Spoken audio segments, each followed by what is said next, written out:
SkewMond. Rookie of the Year. Ha! Lemao, don't make me laugh.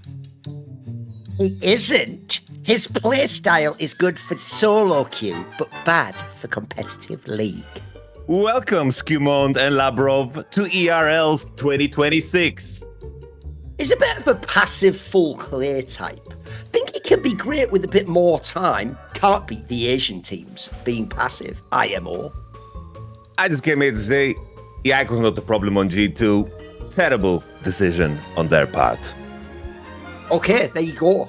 That was the intro. This time, we actually just lost all creativity and didn't even put any hard work in ourselves. All we did was just look up old comments of people being like mildly rude or just wrong about SkewMond when he joined G2 in the first year of him playing. So there you go. As opposed to us being wrong all episode long and they're proven wrong by history because it's a weekly show. You got proved wrong. You, the audience, were wrong. Oh, imagine that. Imagine actually someone paying attention to your fucking comments, not just passing them by. Anyway. By the way, that's not something new for my channel. I have a whole series where I just read out fans' things, just flipping shit out of them. It's even called Petty Grievances, Yamato. Like, you know, I had the old one, Thorin vs. Reddit. I made one for social media called Petty Grievances, because this is the most petty shit ever in it. Like, I'll be pulling up, remember, not like it's like a Reddit post at the top. I'm just pulling up like one tweet, like roasting this guy. What do you think he's talking? How the fuck do you think you are? Just some kid like, just my opinion, sir. Like, shut the fuck up. I have the opinions around here. Anyway, I do think that we had to start on this topic because, look, we've done the topic a million times. LEC has won the playoffs. And do you know what? In the regular season, they didn't look like they'd win, but in the playoffs, they were really good and they won. That's not a new topic. That's a boring topic. But I'll tell you what is a fun topic.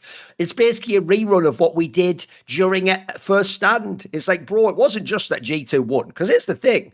Everyone always, because G2 has caps, makes it about caps and his record. And I even saw at the finals, they were like bringing this cool element of like Perkz. Apparently, secretly, he's been helping him with like macro or something. And that was kind of cool. No. The story of this spring finals was fucking SkewMond, boys. This guy is just too good. Like, if people don't know, except for the game they lost, he even went deathless with like 30 kills or something. Like, this guy is just, and if you go and look what he was playing, bro, he was playing everything. He was playing Nasus. He was just playing whatever the fuck he wanted. He was even like on the side giving fan service to LS for fuck's sake in finals of LEC Spring. Like, this guy's too good, Yamato. How's he so good? No, what a damn talent. You know, it's like the journey here. Especially like in the beginning, we clearly saw where when the games were driven through him, he could carry, but he was never in the early stages, in the early splits, someone that could play through others. And when it came to the finals, couldn't rise to the occasion with Labrov. There was something missing there. But you could clearly see through the lines that SkewMond is an insanely talented jungler. Just on the topic of jungling, it was also in the matchup against Inspired, a player that, we saw that matchup very early on, Adam side, where Flag was beat them up, right? When Flag was in good form.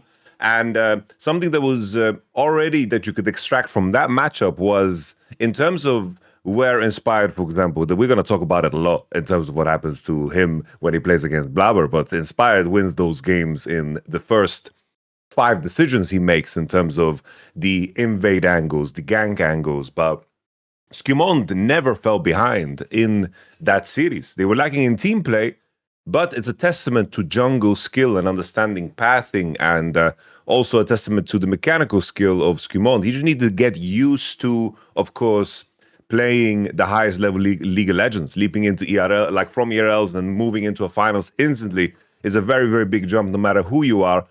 And with time, eventually, that summer, they won, and they won it in great fashion, and G2 seemingly never, ever slowed down. This year, the fact that we can utter the words, SkewMond destroyed Canyon.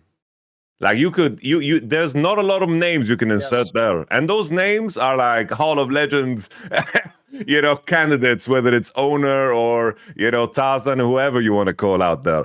Uttering those words seems crazy. And then fast forwarding to here, it's not like EU has had very strong junglers.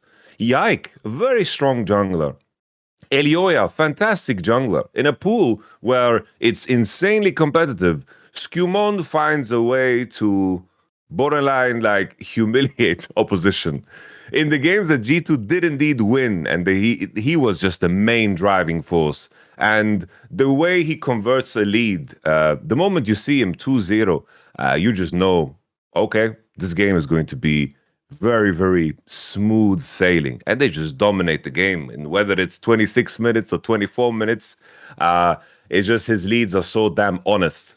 And I think it says more than anything, if you have a player like, of course, Caps, that can go into a game 5 and say, you know what, I'm backing you up, you know? And that, I think, also says more than 1,000 words.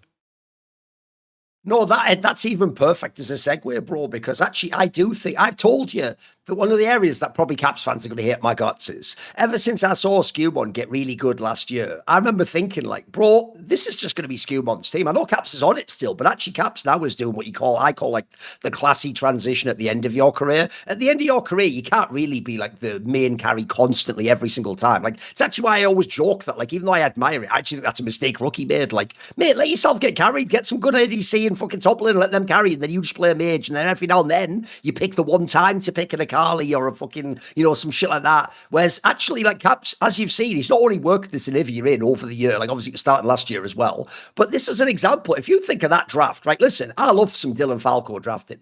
I don't think there's any universe, if this is the old G2, that they ever make it that, like, Caps is the Anivia mid in game 5, and then we're putting all our eggs into Nasus jungle. Bro, that looks like some shit where, like, if you're streaming and you get that comp and you're the middle and you're like, fuck this, like the game's over. Like, not game 5 Nasus, boys. It's not even a meta champion. That's so gangster, Yamato. Because that is one of those ones where it's like, he 100% knew it would work. It's just like he saw the angle though and he's willing to go for it. Because that's another thing I want to bring out about this guy. I always tell people, like, one of the most astonishing things for me is he's just skipped the transition. He's begun the game as the brain jungler. That just doesn't happen. Everyone starts the game as the hands jungler. That's how you start League of Legends. But so the idea he's already like a brilliant mind for the game is nuts. But then also on top of that, actually he has just shown the whole time he's been in G2 the balls to do these off-meta picks, mate. If people don't know, when they went to MSI and they immediately got blasted by Gen G, he had that like one game, I think it was that series, where he played the Maokai and like carried on that. Like, this guy is willing to, and I want to tie this into his mentality, bro, because I actually think the mentality is the most underrated part. You know, he's done all these comments, like after first stand, he made it sound like he was disappointed to only make the final, which is nuts, because for anyone from EU, that's supposed to be unbelievable. Basically, the only player who's supposed to be allowed to be disappointed to lose first stand final is Caps, because Caps is like, I've never won Worlds, you know what I mean? He still wants to win more internationals. So when SkewMond did it there, but then he did it now. Like, he basically said that he wants to bring like EU back to the top of the map or whatever. Bro, normally when players say that, like, put it this way, Americans have done it a lot because it's a very American approach. It's like, we're going to win. Remember Zion Spartan back in the day, CLG won. We're going to win Worlds, guys. It's like, I even believe you believe that, but that's because you're bloody American. SkewMond, I actually think believes it, Yamato, because he's actually brilliant. I actually think, for real, he's gone up against Canyon. He's gone up against these fucking Koreans here. I think he actually believes, like, if we get the right game state and the right situation, and you've got Caps by his side, but I'm sure that's also a fucking cool thing to know. You got one of the most stable, best players. Yeah, I think he actually believes they can do some crazy shit like pull MSI out their arse or win Worlds or something. And because he's young and he hasn't had his heart broken a million times, bro, those are the ones that can do it. The guys that are the hardest are the ones that have been beaten down 50 million times and they've gone there. Like, even though I used to say back in the day, Doublelift and Reckless used to look over the other side of the server, see Uzi Eye or Death and just go, nah, the game's lost. That's because they lost to him like 5 years in a row. Some guys, yeah, that's totally understandable. Even great players are human. They understand the fucking patterns of, like, I've had my head smacked, and also they probably had a million scrims they lost to those guys. I think SkewMond actually, low-key, he actually is like some Lisan Al-Gaib. He is the fucking chosen one, Yamato. Like, he really, and also, all that glazing I did last year, mate, he is in this lineage. I always say the true EU lineage, because I'm taking like the EU junglers that could be like as good as the Koreans. It goes Diamondprox, Jankos, Inspired, and then welcome SkewMond, because you are the fourth name. That is the Mount Rushmore of fucking EU junglers, bro. Yes, there were some people like Cyanide won loads of EU LCS titles. You've had some other brilliant junglers come along in the meantime. By the way, Yike himself has been very successful, has had some good runs. The problem is, though, they're just good junglers in EU. Mate, these guys are just great junglers for any region. Like, as you say, he's fucking clapped Canyon. Bro, Canyon is the starting jungler for Korea in their competition to represent their country and not make them get ashamed versus like China and stuff. And then also like people call him the GOAT jungler. Like this is really unprecedented stuff. I always say this when I talk about Donk in CS, mate, or Simple back in the day. It's like, genuinely, I know it's hard in the moment, but do not take this for granted, because when these players retire, you know this, you might, with like people like Messi and Ronaldo, the next generation of players will be great, but not at that level. Like, listen, I love me some Mbappe, mate. I don't care who you like out of Messi and Ronaldo. They would smoke Mbappe. What are we talking about? They could double his goal to the most magical. There are certain players you just have to cherish. As like, these are all timers, mate. Just sit back and watch. Just as in terms of G2, I do think this is the team that any player should want to be in, not for the simple purpose of just playing with caps, but now it's just that the track record ever since they have hired Dylan and Roma and, of course, Rodrigo as well, and they've bolstered their staff. They added, of course, Isma, who is, of course, their physical coach. They added Memento as a additional jungle coach and an additional strategic coach. And then it turns out they also brought in Perkz, who gave them, I read in Hansama's interview, who gave them just really, really good feedback on making communication a lot more precise. That is something that can only come from a player like Perkz. If you have to have played at the highest level possible and to have the confidence then to insert yourself in that situation and to fine-tune things that are being said in a dynamic that has worked for, such a long period already, even a longer period if you just isolate the three core members of G2. And it's not only the fact that making the choice. I think you and I were always on the SkewMond train from day one. And it was like the phenomenon that even if Yike is going to play better at a different team, yes, he has plateaued on G2, and sometimes people just need a change of environment. Labrov was a big question mark.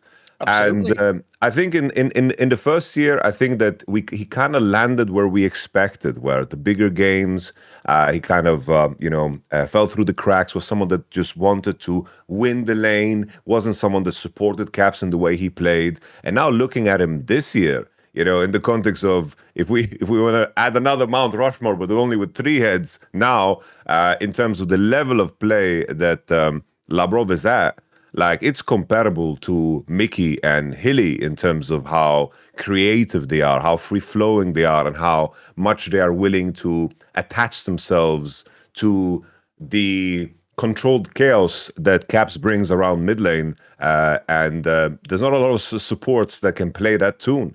And Labrov has shown that he can. And I bring back... think about the highlight play he had. It wasn't in the final. You know the one where he did like the flash fucking Seraphine or whatever? That was insane. No, the Soraka, you mean? Yeah. He did Seraphine too. that was like some solo queue shit, bro. And he did it in like a big match too. That was baller as fuck, that play. And that makes me so hopeful. But I present all of this because I think that making the claim that in terms of if the dream for a culture that you set is that the players that you bring in are going to adapt the characteristics of your history. And now we've had circumstances where they bring in players and they just find so damn high highs. Because imagine a world where SkewMond was stuck on BDS. I don't know what would happen. No, I really don't know what would happen at all with this man's career. It could have had a completely different trajectory. You remember this, before he joined G2, bro, even in BDS, we used to go like, great player, but bad in finals. Like, I actually think if he was in the BDS that got bad, he'd be a forgotten player. He'd be like Trimpy. He'd be like, we'd all remember he used to be good, but fans would be like, he sucks. He'd never get picked up by a top team. That was a gamble to take him. It was a big gamble. And the fact that G2 has cemented such a culture within their team that anyone that comes into the team is going to adapt those attributes and get better within that structure. This is something that I think in any environment that has any form of team or management in it, whether it's in business or in any high-end company or anything, That is what you wish for and you aim for. And in esports specifically, we don't have a lot of teams that represent that. Besides, like the only thing that I can think of is like T1. Maybe you come into that team, and then a player like Doran can suddenly win a world championship and overcome maybe some of his past demons in terms of how certain energies kind of transfer between players in a certain dynamic. Because if you are in a group, there are certain pressures that aren't measurable that are there that we're going to enforce how you act. A good example that I can give is when I was in Korea, like I always work hard, but it's how easy it is to work hard really differs depending on the situation. Yes. Like sometimes you have to push yourself and fight yourself. But in Korea, every player has such a set schedule. Everyone woke up at 11, and then the keyboards, I heard them clicking all the way to 3 a.m. Always. Yes. All the way to 3 a.m. That just motivates you in a way that just you can't really inherently, you can do it inherently. Sure, this is maybe something Westerners can understand. Don't we all understand if you've ever been to the gym? It's way easier to go with a mate or have like a trainer than it is to go on your own. If you have to go on your own, you might not feel like it. If you go with your mate and he's fucking lifting heavy, bro, you're not going to go, I'm a bit tired. You're going to fucking, your ego's going to kick in. You're going to go, yeah, let's go, bro. And you're going to get on some like fucking Top Gun, like, we're with the boys. You're going to be fully in, aren't you? Yeah. And I think exactly that on a more expert level is what G2 just level, exactly. They've just tapped into it. Like this coaching staff might just be the best one in League of Legends esports. Absolutely. I think you can go so far to make that claim because coaches have come and gone. In different teams, your favorite teams, your best teams. It's like Tab is the one that gets mentioned the most, right? Because the impact is so clear. But in terms of a coaching staff and the clear, trust we have in them to just ramp it up in time, and now moving into this international, we just expect a trajectory of improvement. And you can't attribute that to, other, let's say, dynasties. Other dynasties are driven by players, not by certainly the coaches. Because even T1, every year they won Worlds. Every year they borderline had different coaches. Besides maybe Tom being like the 1 point being the one that just was there all along. They swapped people out. People came, people went. It wasn't kind of the same. That was driven by the players, and I think that makes G2 very, very unique and. Just incredible to watch from just a sports perspective in terms of how you want the team to be ran. I'll go in reverse order. On the coaching staff thing, I actually do agree. Like, one thing that's crazy, people so badly want it to be that you can say that Caps is like, he could be like a top 5, top 10 player of all time. I think that's unreasonable because unfortunately a lot of his accomplishments are in a smaller region. Like if I'm talking about the greatest Asian players ever, mate, Zhao's never won Worlds either, but holy fuck, you know how hard it is to win that many MVPs, LPLs, MSIs, it's what role. Like I think people do. Here's the thing, Caps can be the highest of the Western players, I'll give you that. But for me, he's not really at the same level as the absolute greatest ones from Asia. I'm actually with you. I actually think the one area you could say there's a GOAT contender in the West is, bro, you could actually maybe make the claim Dylan Falco might be the greatest League of Legends coach ever. That sounds like a hot take. It's not that crazy because think about what he's working with.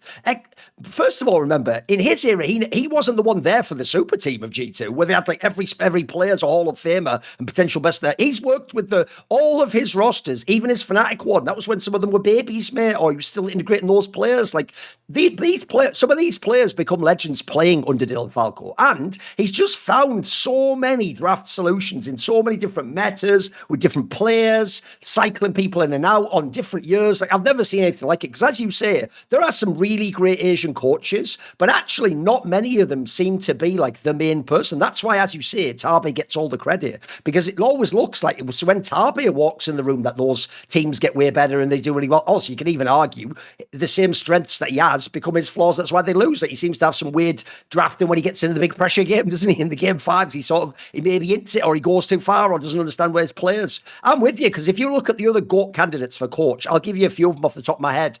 Is one, obviously, right? I can tell you right now, is the guy. He's Pep Guardiola, mate. He only works with the absolute best players in the whole fucking world. This guy doesn't go and do like a Dylan Falco on Schalke trying to get to Worlds, like miracle.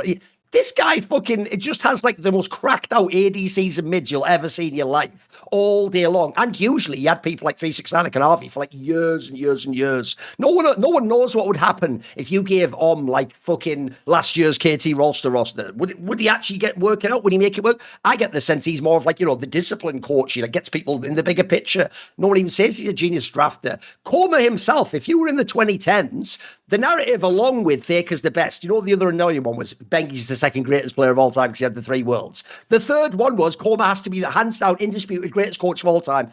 Boys, when Korma left, they won 2 more worlds, and then he came back and they sort of let him jump on the bandwagon and win this last one. No one even knows if he was the main reason why. Like in the latter part of his career, the way Faker's coached himself, because everyone implies when Tom was there, that was just like a stand-in puppet for Faker to just be the dictator and just fucking rule the game or whatever, just so they had an official person that they said was the coach. You go to any of the others, the guy Kim's won a lot of championships. I get the vibe he's more the set up the team style and hold people accountable style. Again, you can go down them all. cvMax is mega recruiting people. It seems like he's dog shit at working with people and actually fucking putting champions in the game. Like, everyone else is scoffed. You go down all the greatest coaches ever.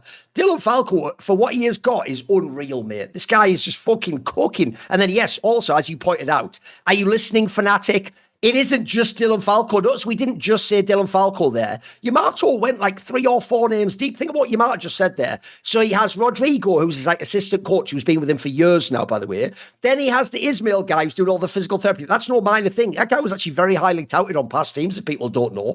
Then they have Memento, just for jungle shit. Bro, they brought Memento in right when they were bringing a brand new rookie jungler in who was looking brilliant out of a ERL player. That's genius. I can tell you, I did shows with Memento the year before. People might think, why are you bringing him back? He used to be a pro like 10 years ago in the bad Schalke. 1, it was the Schalke with Dylan Falco, dumb fuck. And 2, actually, I always thought Memento was an example of a guy who has a pretty good mind for the game. He's just one of those people like Kedro where his hands failed him sometimes, or his nerves got to him at some point in time, And then actually, as you pointed out at the end, and let's talk about this a little bit, bro, they also brought Perkz back. Do you know what I love about that? This is exactly what we don't do in esports. It's one of the biggest failings of esports orgs. Because everything's about money, and if you currently have a contract with the org, we don't make the great players ambassadors for the org. We don't keep them involved in some way. Like, if you ever look in football, mate, every single TV show and podcast, the opinions that people are going to have because they're still loyal to their clubs. If Roy Keane's on a podcast, he's going to stand up for Manchester United and call out the right players and call out the ones that are good. If Jamie Carragher's going to put on Liverpool,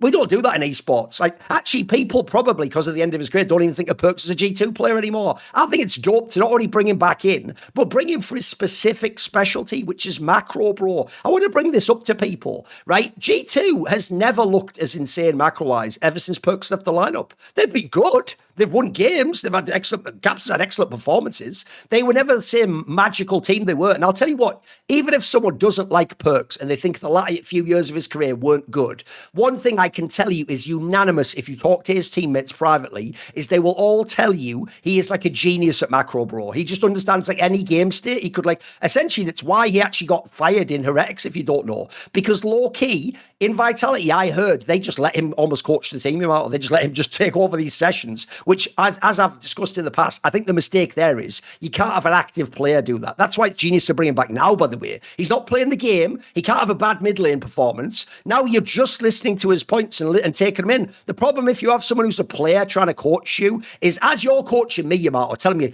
do this differently, maybe you can move it as a jungler. Well, I'm going to feel naturally because you're the player, like go, yeah, but I only did that because you weren't up on the wave, or you didn't say, it's immediately going to make us combative because we're both equals in the game. So I actually think, and also if people don't know, think about what happened at the end. In Heretics, it's implied what actually happened was he was disagreeing with coaching staff and they were trying to tell him just be a player because he knows more than him, or thinks he did. He had a big dispute with them. So I think the idea of only bringing Perkz in, by the way, years removed from the game, so he has no like, hey, let me get in the game thing. It's just like, give these guys some words, tell them some things. Do you see anything in the team we need to change? Because actually, Hans Sama, people don't know, it was Hans Sama, not Caps. It was Hans Sama who bigged him up and basically implied that, like, he knows a lot about macro concepts, etc. So I think that's also genius to bring someone in to just sort of like give a little bit of edge to the team. So if you think of the names we just ran off, that's like 5 names. Meanwhile, people like Fnatic are like, you get an assistant coach and there's a broom to clean up later and turn the lights off by yourself. Like, where's my fucking staff? What am I doing here? I'm supposed to be G2. They've got like a fucking separate apartment block on the side of their facility for all the staff. Like,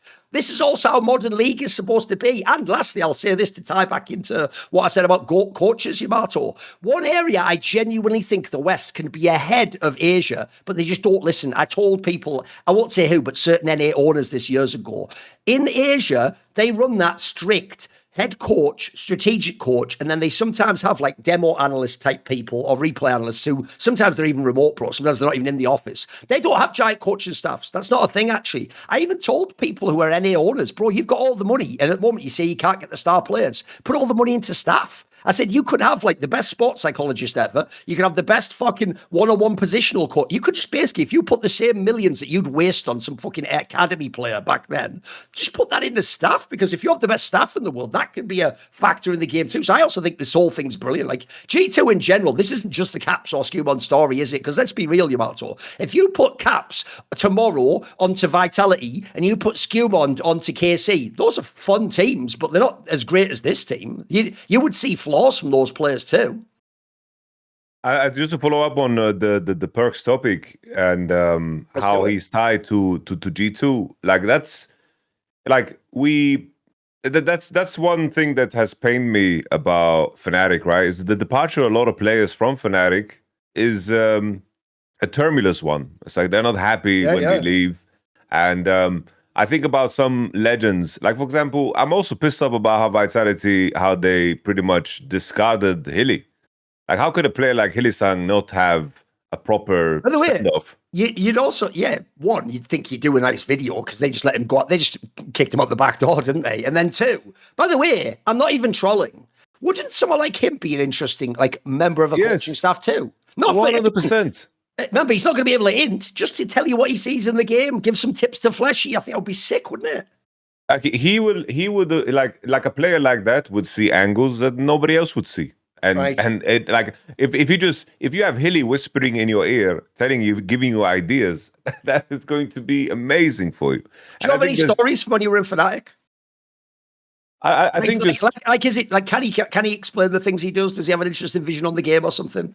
I think definitely he, as a player, I would need to like translate a little bit his actions, you know, because he was one of the only supers that I saw that viewed the lens through his own power, in the sense that like how everybody else does, like through their champion. Like he would be like, I have a Giant's belt now. I'm level 4. I'm as strong as I want to be. I want to fight. Like I want people to fight. Even though I know you mean that as a positive, it also is making me realize the downside, because everyone knows the joke. He used to play Nautilus like it was Pike or something. You know what I mean? Like he would just take certain champions and just int the shit out of them. It's true.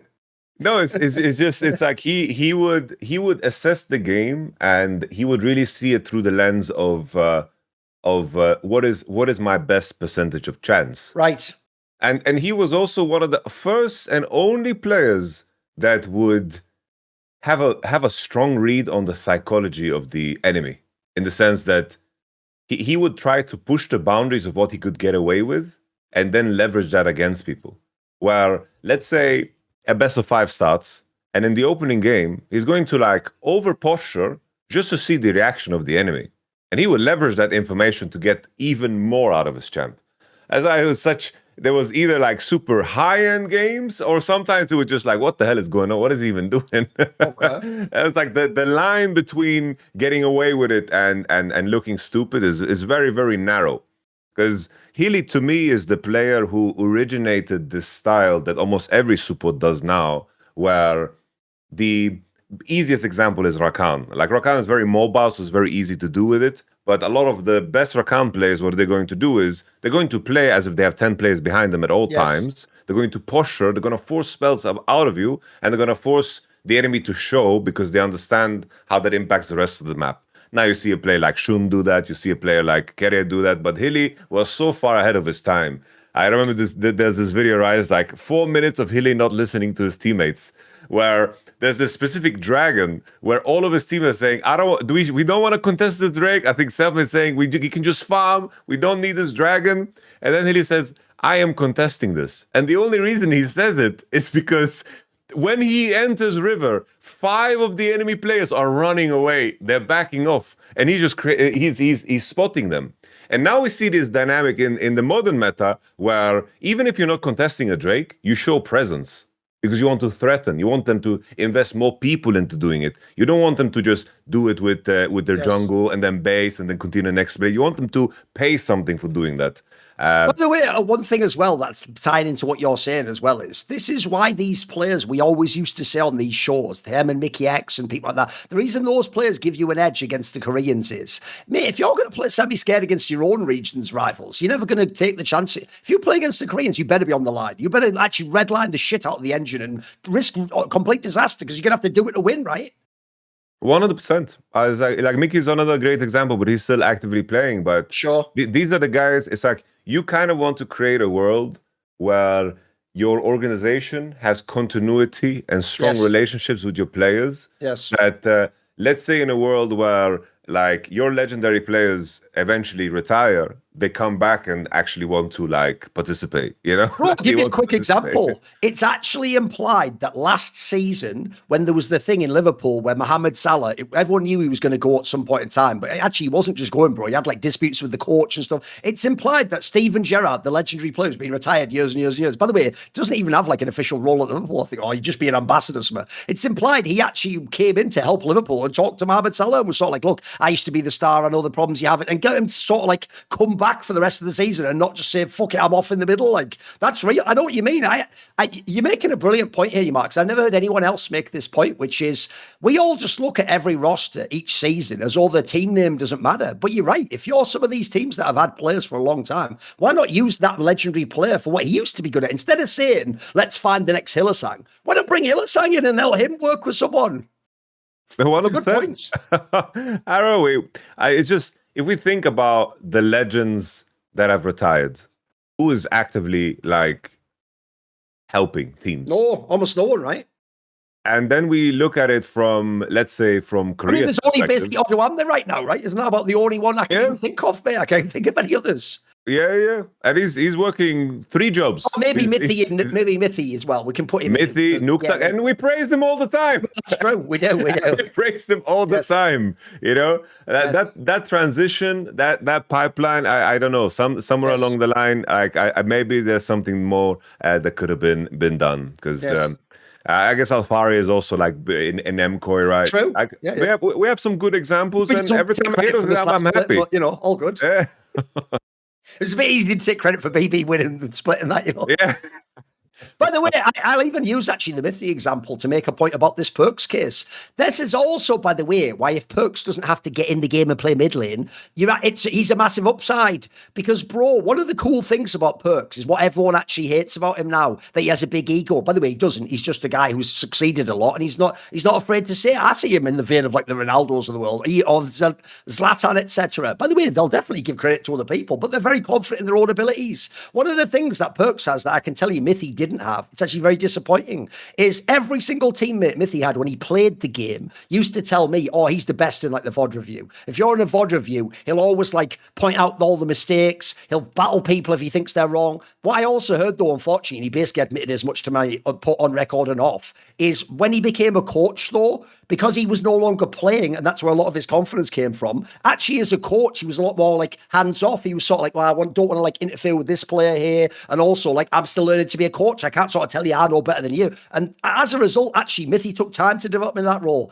I'll tell you the best thing about Perkz, bro. This guy has massive balls. If he walks in the room and you go, hey, Perkz, can you give him a few words about macro? He's going to walk in like, gentlemen, macro, the map.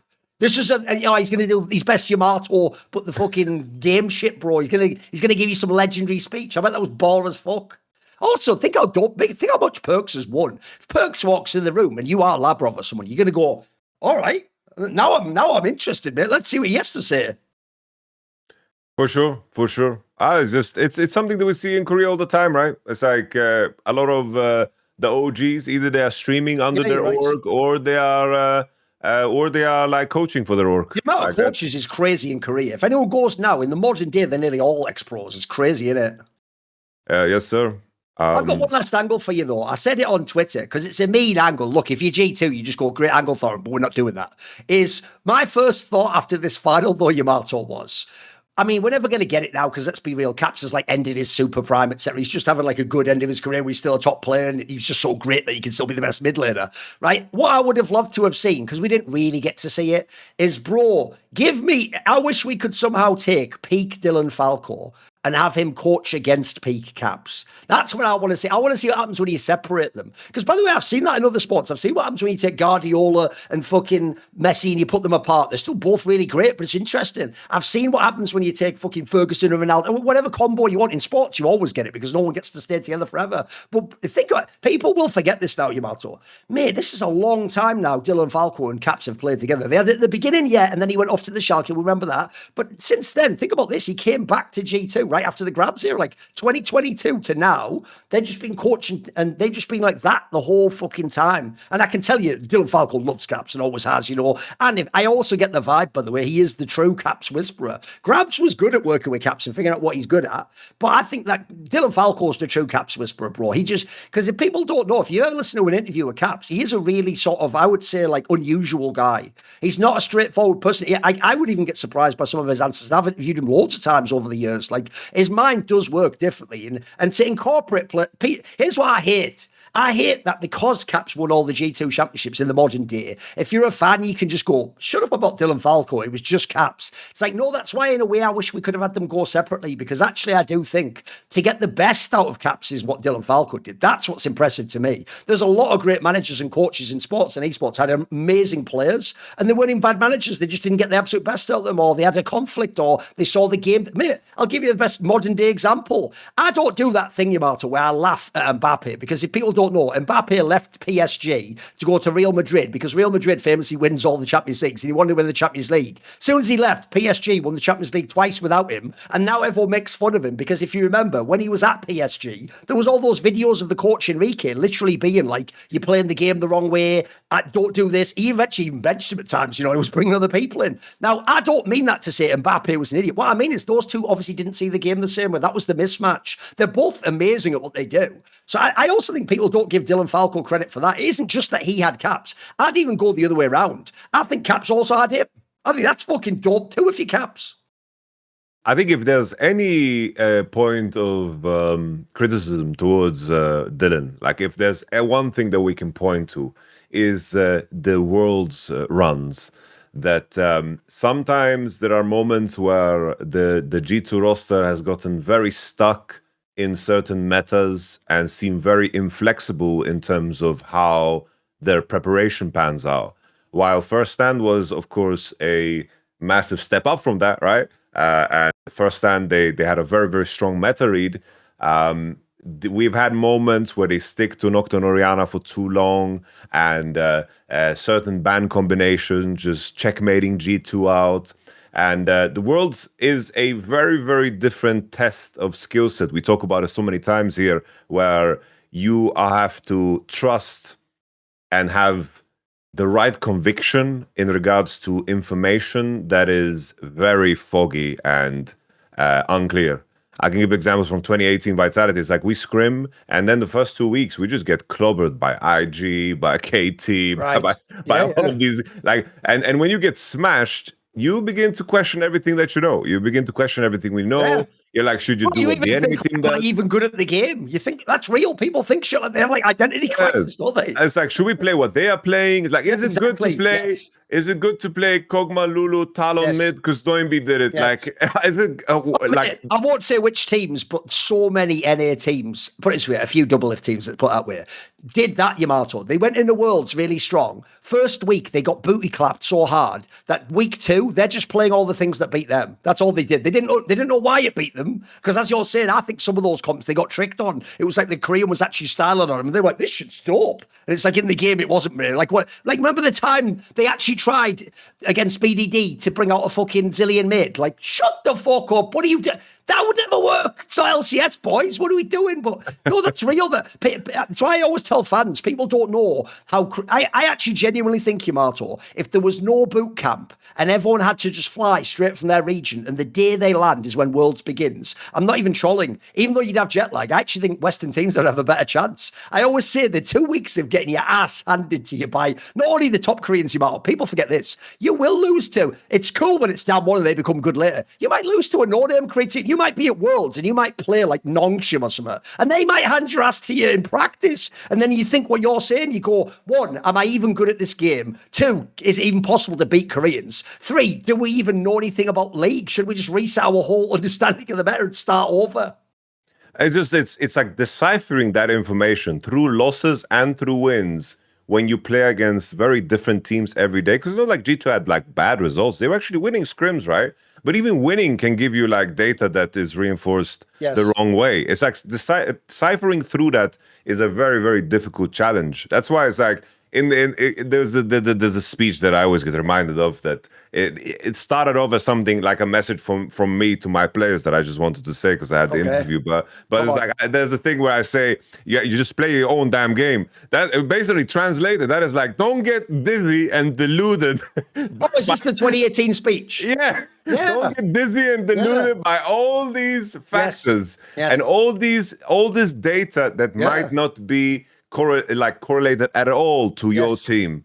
Like we went to that World Cup, we played Echo, we played like everything that we played. No, but I'll tell you why that's bro. I'll tell you why your speech I actually think is mad underrated. But here's what's funny, Yamato, you know this. That speech in some ways made you really famous, but it's also what people used as like the anchor around your neck because they were like, he's just a good talker. You had that for years, mate. So I always thought though that people missed the point though. It wasn't just a speech. If you make that speech, bro, and then nothing happens in the tournament, no one even, it'll be, people had already been making fun of you. You made the speech and then the team actually was like almost getting out of a group where they had to do shit. Like, think about what I just said earlier. Bro, the best Western ADCs, Reckless, Double Lift, they used to piss their pants if they played Uzi I. Fucking Attila was going against Uzi I. Go, you know what? Fuck it, you might as well play my game. I'm going to play this like it's a solo queue game. And he was winning. It was actually working. Yeah. And all of this to say, it's like Worlds is a very, very tough tournament. And there's been G2 runs where I'm like, what are we doing? Where's the conviction? And then they figure it out just a little bit too late. And that has happened in, as far as I remember, like the Worlds runs, all of them that they had, right? Besides maybe like the last one where it was like, oh, they made it out, but it was like, oh, it's like you have these moments, whatever. It's like, in my mind, that is the only point of criticism towards Dylan and G2 as a whole. It's like those World Championship runs, there's convictions that were just wrong. I will never forget like that BOG series that went to 3 games, right? They opened that game. It was big. They opened that game with Nocturne, Orianna, and then obviously it's like the enemy team, they're not asleep at the wheel. They slam the Jax, and obviously they do because it's been, and then LeBlanc, and then suddenly like the Orianna Nocturne combination is just non-existent. Nocturne is playing a very dead game, and then they decided, okay, we're gonna just slam the silence, we're gonna play all the stuff that we're really good at, and then suddenly the game shifted completely because they leaned into their strengths. But I say this, I framed it all in a way that I have sympathy towards, of course, the challenge that is. But that's something that I hope that they conquer this time around at the World Championship. I'll look for the anti-Yamato. You know what? I actually know Dylan Falco a little bit from interviews and over the years. He's a guy, by the way, who's also a very, very reasonable person. Like, he's not deluded. He knows exactly, but also he's he's like Caps. He's got that confidence that is still there. He's got the arrogance you actually deserve if you're a champion. So here's what I'll say. I agree with you. This is a mega result. And obviously First Stand was unbelievable. But because of what they did at First Stand, coupled with having SkewMond and still having Caps, who, by the way, has beautifully transitioned into, I can support people sometimes in a big game too. I don't always have to be the clutch player. I'm going to make, and Labrov's making key plays now. I'm going to make, here's the deal, what we're going to do. If you are listening, Dylan Falco, for real, you don't actually have to win Worlds, but the challenge is we need to see one epic Worlds run from you that isn't in Fnatic, bro. The Fnatic one was cool, but that was a million years ago now. The joke is the Fnatic one was for Yamato's same tournament, fucking Vitality 2018. I want to see a 2020s Dylan Falco epic Worlds run. Doesn't have to be a win, semis, finals, but again, let's do what we did at first hand, because I actually think this is the closest team to the super team in terms of pieces that could do it. Like, I do think SkewMond is aware, mate, you could win a lot of series against big Asian players doing that. I've just seen Monkey do it on fucking Team WE, mate, and he doesn't have teammates like G2 does. So that's the challenge to Dylan Falco. That's the last thing in your career you've got to do for us. Give us that Worlds run, mate. Then you are the GOAT coach. Fuck it. I don't care. 100%. Yeah. Now 98%.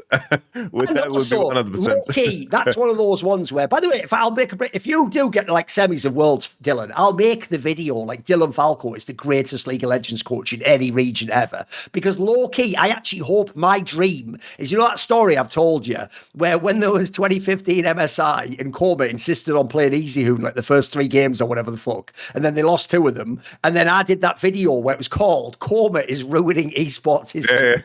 So I told you the story because back then esports was smaller.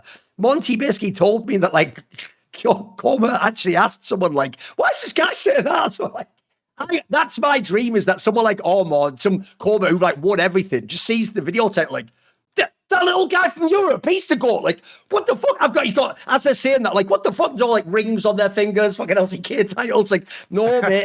Yeah, exactly. Yeah, the old, basically, you're right. Corba, listen, cool Worlds and all that, bro. But check out this guy who used to be the jungle pathing coach for TSM. That's the true GOAT. That's what I want to happen. Because I think they can do it, mate. It's like, let's project forwards. If you have SkewMond who does this and what he did at first hand, you could win a lot of series. I don't know if you can win Worlds because that means 3 series in a row. Remember, you might have to play the best mid laners of all time. But I think you can win 1 or 2, though. I think that's possible again. All that shit in the last few years, like, the hope for the West is dead. Not with this team, mate. This team's fire. I even want to see him at MSI. Let's fuck around. By the way, there's a good way we can transition in a second, right? But we'll just do it on the G2 side for the moment. Obviously, we're going to later on talk about things like the LPL, where they're sending like interesting representatives. No one even knows yet who's going to make it for Korea.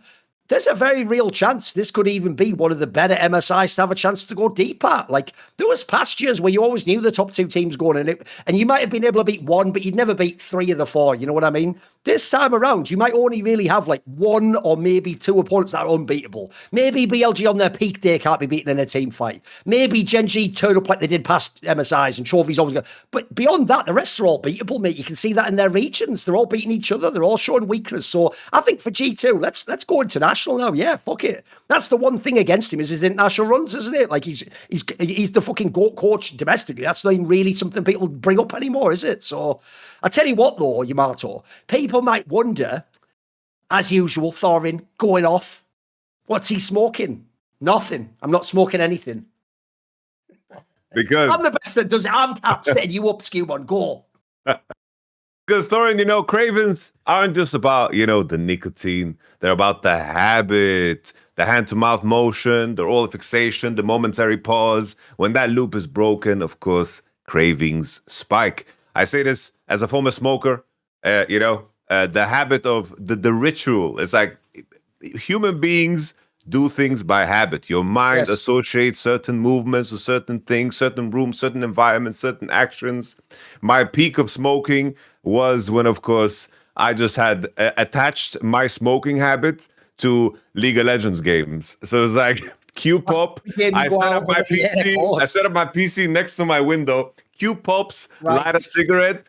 Oh, I was smoking 40 a day. It was not good. It was not good.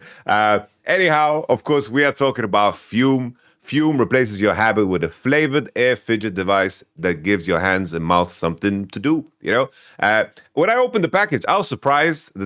I was like, how do I charge it? How do I use it? No, it's just you place in a little cartridge here that adds flavor to your air. It's all it does. You're basically breathing in air, and there's a very, very nice weight to it. It's a very sturdy metal, which I think is very important too. If it was too light and you didn't have a feel for it in the pocket, it wouldn't really work the same way. And I think that that jump of going from cigarettes then to vaping. That's like the usual thing that people do. Yes. That one can be risky because once again, it's like by contrast, vaping is something that you can do everywhere. And when you can do everywhere, then it becomes even dangerous in terms of how it becomes your habit. So there are cleaner jumps to do. You can, instead of fighting so hard to remove a habit, you can upgrade a habit. My go-to is the cinnamon flavor. They have like all these,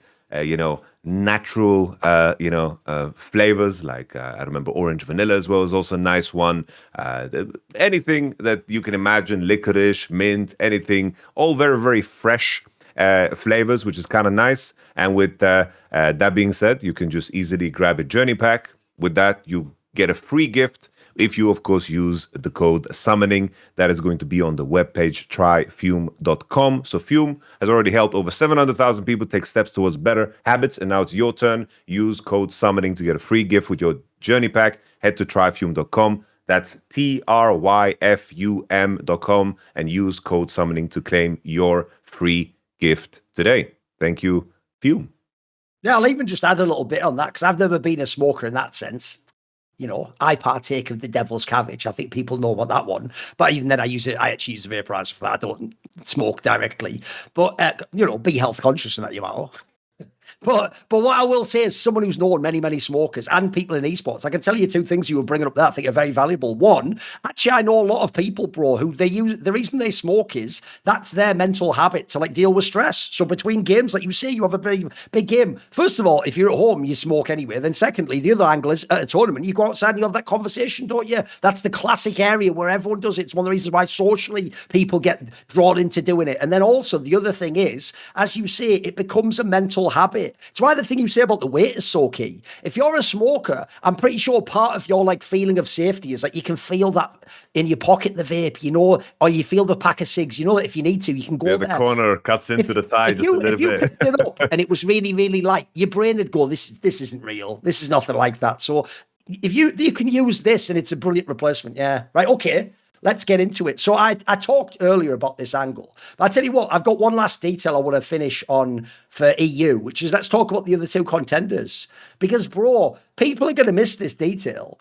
It's all about G2 because they won it. Everyone's going to go, G2 wins every split. To be fair, KC just did it again. The same as last split. It took around 5 games. And you know what? It's not like they couldn't have won the series again. So I actually want to talk a bit about KC because I have to say, I know the obvious angle, which is because Caps is the one that wins. We're always going to look at KC right now and go, Kiahu, unless you basically completely outplay Caps, we're going to say, why don't they get a better mid lane? That's what everyone's going to say. But I've got to say, first of all, actually Kiahu did way better in this playoffs than he did in the last ones, in my opinion. And I do think against people like MKOI, he was having good times. He was having some good players. So I don't totally hate on him in that sense. What were the big things do you think held KC back?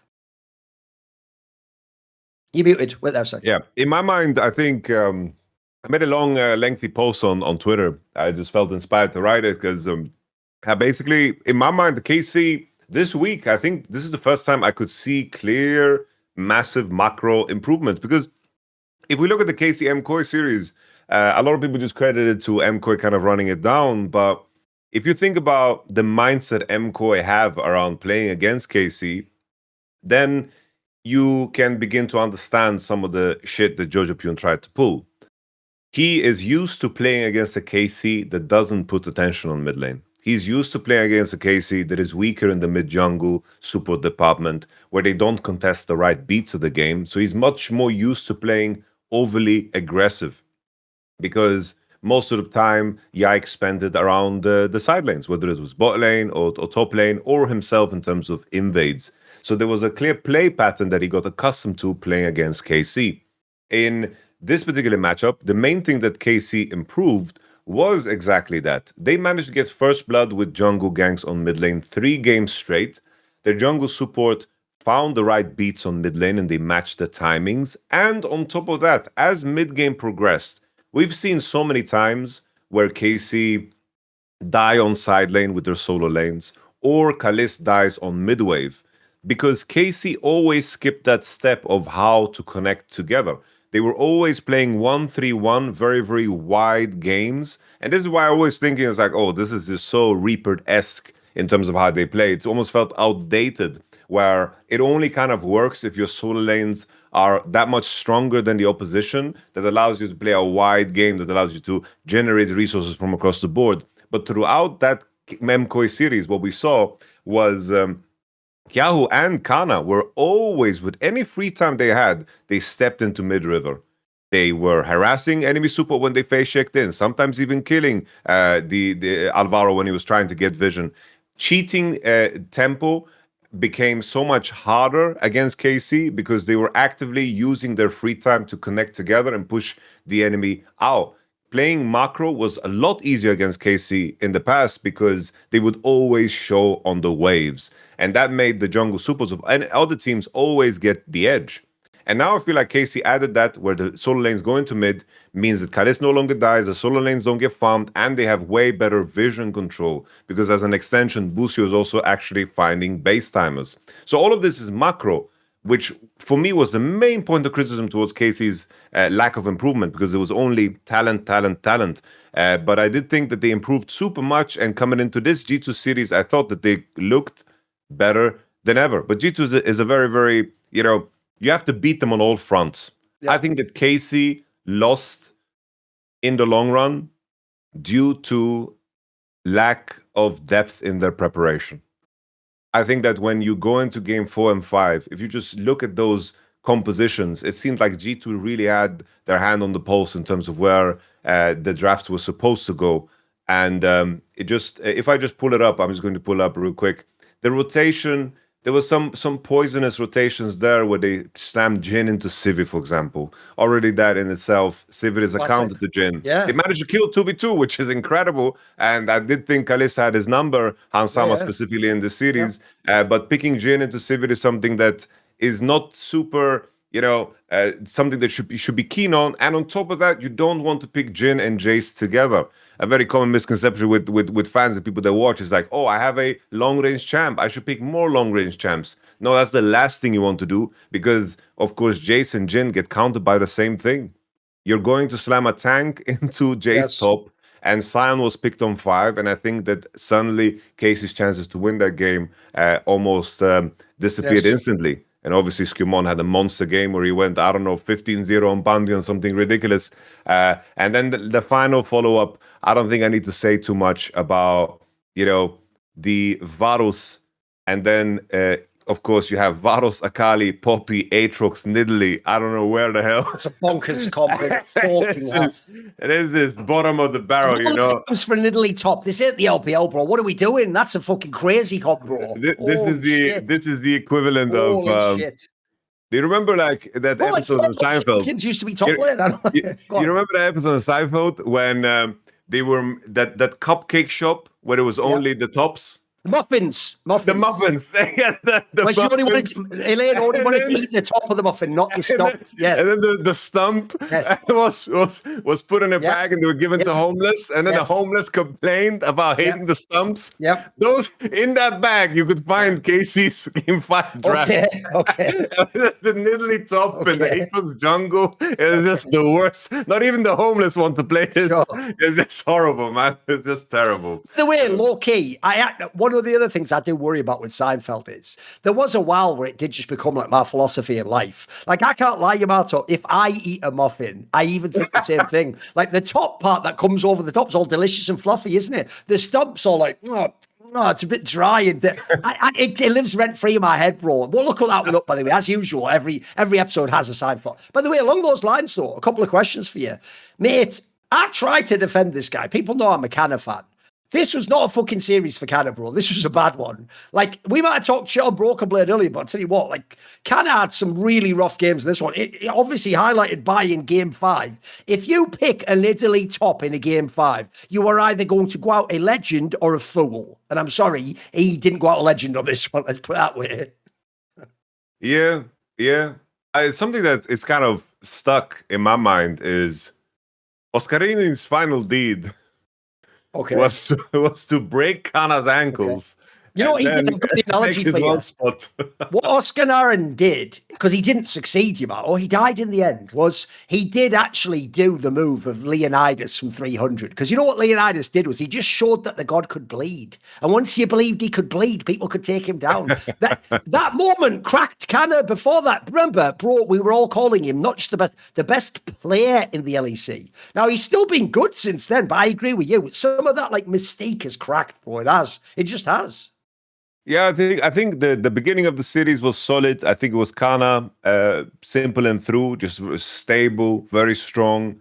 But definitely, like even that Nidalee game, like I would have been so much happier if they just picked Cannon. That was something that he played the day before against MKOI. Looked really good. Yeah.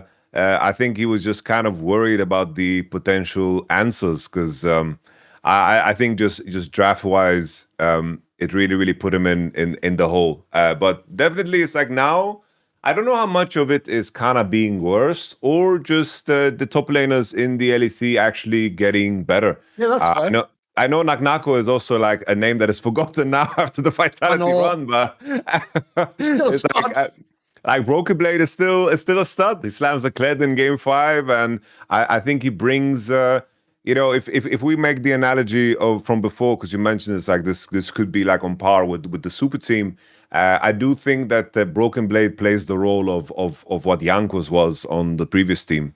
I think he just anchors them and brings a form of stability. And when they don't have options, he kind of sacrifices himself to make those options happen, whether it's through lane swaps or playing tanks to complete compositions and to just give breathing room. I feel like he's the wall that holds them when someone tries to push you down. So I think Broken Blade sometimes in regular seasons definitely he gets critiqued a lot and sometimes deservedly so. But I don't think he gets enough credit for the good as well when he actually shows up. Mad props to Broken Blade for actually not just resting on his laurels. Remember, he wins the split every time, no matter what. So this time around, like, if you think how he began his career, I can tell you right now, I have a show that I do with Peter Dunn, Shot Up and Scale. I can tell you, one of the things that always pissed Peter Dunn off is he used to coach Kobe, if you remember. And Kobe's whole game was, he was a classical ADC. He's not a lane monster. You get him to the team fight. At the end of the game, he carries the team fight. He always thought TSM for signing Kobe was stupid as fuck. Because at the time, they had Broken Blade, when Broken Blade was a carry top laner. And so what that meant was Kobe just never got the fucking weak side top laner he needed. And then you think when Broken Blade came to Europe, he was also trying to be the top laner. Remember, on Schalke, he was still like a stud, etc. Then when he came to G2, because you got Caps, you got Hansam, you got all these other great players, he had to become, I would say, like a hybrid. He plays sometimes a carry, what you saw in this series, mate, is this is like some prime weak side shit. This is amazing. What a development of a player. Because that's not just champions. That's like you're saying, your mindset for what you do in the team has to change. Think about it, right? A carry top laner is usually the most arrogant, like, give me the fucking ball, one-on-one type player. That means this guy's actually developed a lot as a human and as a player. Props to him. Something to highlight, because it was the topic of discussion, that he caught up to Mickey in titles, which I think is disingenuous framing of things due to 3 splits versus 2 splits. Yeah, exactly. But if the G2 super team had had 3 splits a years, boys, no one would ever catch any of them. It'd just be Caps and them for the rest of history. In the same way as for Worlds, a lot of the Worlds is just Faker plus any of his teammates at any time in history. You know, like... It's like Caps instead of 17 titles would have like 32. Yeah, it'd actually be insane, wouldn't it? What are we doing? I know. But I bring it up not to bash on the people that brought that up as a stat, more so to the conversation of GOAT top laners in, of course, Europe. Okay. It's a very, I think overcoming Wunder is forever going to be hard, because Wunder had a run between 16, 17, 18, 19, 20, where he might as well have been like, if it wasn't for Deshai and like Khan at times, like he was constantly hovering around being a top 3 top laner in the world. Still, yeah, absolutely. For anyone that has like historical context about like Korean top laners or even LPL top laners, there's always been like, there's 10 of them, and then an EU player comes Yeah, through. put it this way. I always say the discussion for greatest top laner ever, even though people like 369 and Bin might not like this, until recently was just Koreans, bro. It was just which era of Koreans do you like? The one thing Korea always produced is the god carry top laners. Yeah, they had them all. It's like Sesame Street. You go down Shy, The Shy, Flame, fucking Khan. You keep got Smeb. You got Zeus. It's impossible to list to them. Like, they're just too good, aren't they? And now to pose the question to you, Thorin, because like Soaz was always the go-to second place, I would say. Absolutely. Where do you place Broken Blade in this conversation? All right, here's how I'll do it. I'm a little bit less high on him than you, because as we've discussed here, I mean, this champion, for example, this championship, he was more like the supportive player that helped them win it, you know. And yes, he counted Canna. That was a big deal. That is one of their best players. I would say this. People know I'm critical of Broken Blade, but I'll tell you what I will do after this final. He gets to be in the conversation now, though. The championships alone mean he has to be in the convo. And then it's, which do we favour? Before that, I would have just said, look, if I use the eye test, Wonder had the highest peak of like mechanics and smashed the layer. I actually do think that Soaz was just he's one of the greatest macro players I've ever seen. And top lane's actually not really associated with macro that much. This guy had unbelievable TPs and fucking like if he played like a Gnar or something, the way he'd move on the map was mega. He never had to win the lane even, could do it all internationally. But the difference is, I know what you mean. Broken Blade has a very strong argument just because of all the championships, mate. And he's played all different roles. I just said there, he's evolved through every style of top lane too. He can be in the convo. He can join that convo. Yeah. No, for sure.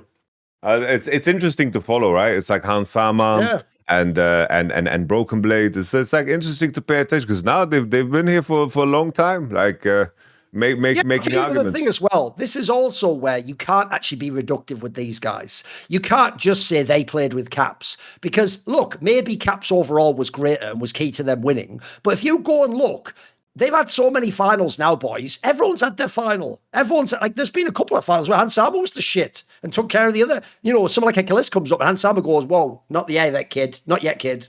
I'm still here. Like, that's real. It's not just Caps carried the game. I agree. These people were, when you win that, put it this way, when you win that many championships, it can't be a coincidence. Like, by the way, I even say the same things about the people I make fun of, like fucking Baolan and Wolf, etc.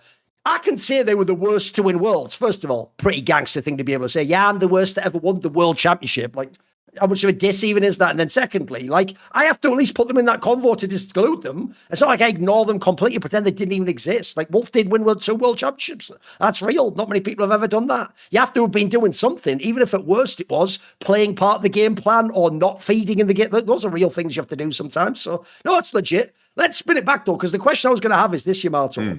I actually think because G2 won, a lot of people are going to be really down on KC now. But actually, I want to know, what are your expectations for KC going to MSI? Can they do anything? Do you have any? Are there any big red flags here?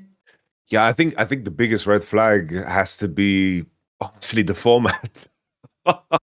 we live in a world where basically we have 6 regions that are going to get the direct seed, and the LPL as the first stand winner get 2 seeds directly, and then you have all second seeds outside of the LPL seed fighting for the 8th spot.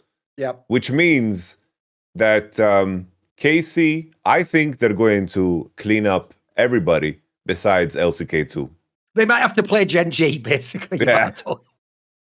Like, yeah, it's bad enough we're hating on Kiahu, by the way, who could have won 2 LEC titles already. He might have to go against Chovy in a BO5, for fuck's sake. Like, that's not even fair. No one should have to do that to get into a competition, bro. It's like already from there, it's like, no matter what I say now, I feel like maybe we're going to go through something where they don't get to prove anything. But LCS 2, they should smoke. Yes. LCP teams, they should smoke. CBLOL 2, they should smoke. Like, they should be able to destroy everybody, else. Yes. Like, I would go so far that I could see the world where based off of watching LCS, like I think like top 4 LEC could potentially just win the LCS based on the current level where it's at. Unless Inspire just goes sicko mode, which is a very high chance. It's not like a random thing. There's a very high chance that happens. KC, I do think, based on what I said before, it's like the macro improvements is what is making me hopeful for this team. I think there's a real chance that they go to Korea and actually get better. And I think that even though it was so close, they've been so close of beating G2. I don't feel like it's going to shape up to be a very similar story to the Fnatic versus G2 era. Okay. Because I do think that KC is actively improving. It's just that G2 is actively improving at a more rapid rate. And I think KC is in a very, very good spot. If we want to just shadow box them against the field, I don't think that they are good enough to upset any of the like any Chinese team or any Korean team. I don't think they're good enough to beat Top Esports. I don't think they're good enough to beat BLG. Yeah. It's just MSI, right? That's the problem. It's MSI. No, I'm with you. By the way, if people don't get what you're meaning by that, it's because the problem is, what I like about it is it's an all BO5 tournament. If this was like Swiss BO3s, like Worlds, you know what? Kalista can get a game off here and there. You can have a Canna game. I know what you mean. If you have to go in a BO5 and you have to play against the LPL, etc., LCK, I'm sorry, like their jungle and mid are probably going to gap you. They just are. Like they're just going to, over 5 games, you might get 1 or 2, but to get 3 is really hard. Come on. Yeah. It's really hard. I would love to see, for example, I could see a world where, let's say we saw KC versus AL, KC versus, let's say, KT. Like, that's where I can, find it more reasonable, even though it would be probably an upset still. I do think it's a lot more reasonable to kind of manufacture a scenario in your mind where KC would beat those teams. But it's just MSI, not only that it's best of 5s, but they're sending the 2 best teams out of Demon regions. And it's not only that they are the 2 best teams, they beat everybody else that are also like very, very strong competition to do so. Yes. Because whoever Korea is sending beat HLE or beat T1 or beat Genji exactly. to get here. So it's just demonic. True. All right, the last thing, and then we'll move on, is I just want a few words about MKOI, because I do feel like Yamato, this isn't this actually, you know what, it's funny because in some ways all 3 teams have given us quite a similar vibe as they always do. KC has the highs that make you believe it's possible that they could win. G2 fucks around in regular season, gets better and better and better, and then wins the finals. What does MKOI always do, Yamato? They always look like, finally, this team's actually busted. It's not going to work that well, actually. It's 1 or 2 players are good. Then in the playoffs, they do a little mini G2. They get going again. They start winning games. You're like, hey, you know what? Actually, LYON can be fucking great, can't he? And when people play around him, and Jojo is the shit, actually, and they sort of get it together. And then the problem with MKOI is, except for that 1 split ever, they always blue balls you right at the end, mate. Right at the end, they always just go like, nah, actually, we all fucking turn back into a pumpkin. Sorry. Like, because this series was really actually frustrating for me, the one they played against KC Yamato. Like, I genuinely thought they could win that one. I thought they might even have been, like, psychologically the mild favourites. Like, the way that they lost this was kind of crap. Like, this was a really underwhelming one. And then also, now they don't get to go to a national tournament. Like, actually, people don't know LYON had a mega record also qualifying to internationals. Like, normally you'd also favour him to pull out. So I thought this one was a really bomb one, mate. Like, this is, what a bad way to go out with a tournament. I think the issue always when on paper your players are worse, your success is going to be determined by how fast the other teams are going to improve. I think another example is C9 in North America. C9 in North America, on paper, they don't have the strongest players outside of like Thanos is a strong player, Vulcan, but they are lacking in the individual department on this team big time. So the big test there will be things that can be taught and things that can be learned, things that can be improved, very, very tangible things. Will the other teams catch up to you? Because we can all sit here and for sure agree that like Vitality has talent. FlyQuest has talent, like the talented players there that, like you can move them around, put them on different teams, and you can see how they could potentially improve. Like, let's say you took 2 FlyQuest players, put them on MKOI, and I think MKOI could be better if they took Jankos and, let's say, Masu. That could be like improvement. So talent is clearly there. But I feel like the issue now for MKOI is that as a team, I think that mechanically, in terms of what they can reach, they've plateaued. And I think that Jojo Pune playing desperate, I understand the position from coming. Oh, he was trying so hard, mate. He was trying so hard on this one, wasn't he? He was obviously trying too hard, but there's a psychology aspect attached to that where maybe he's aware of the details of the game. Right. He's aware of what needs to be done in order to beat KC, so he's going to pursue that. And I really think that's the angle. in my mind, because Georgia Pune had a very, very strong split, and the contrast was last series when it cut so damn close when they played. It was also the same thing. It's like Georgia Pune was dominating, and that was like the main thing. So you want to, of course, bring that same level of advantage to his team to give him angles to win.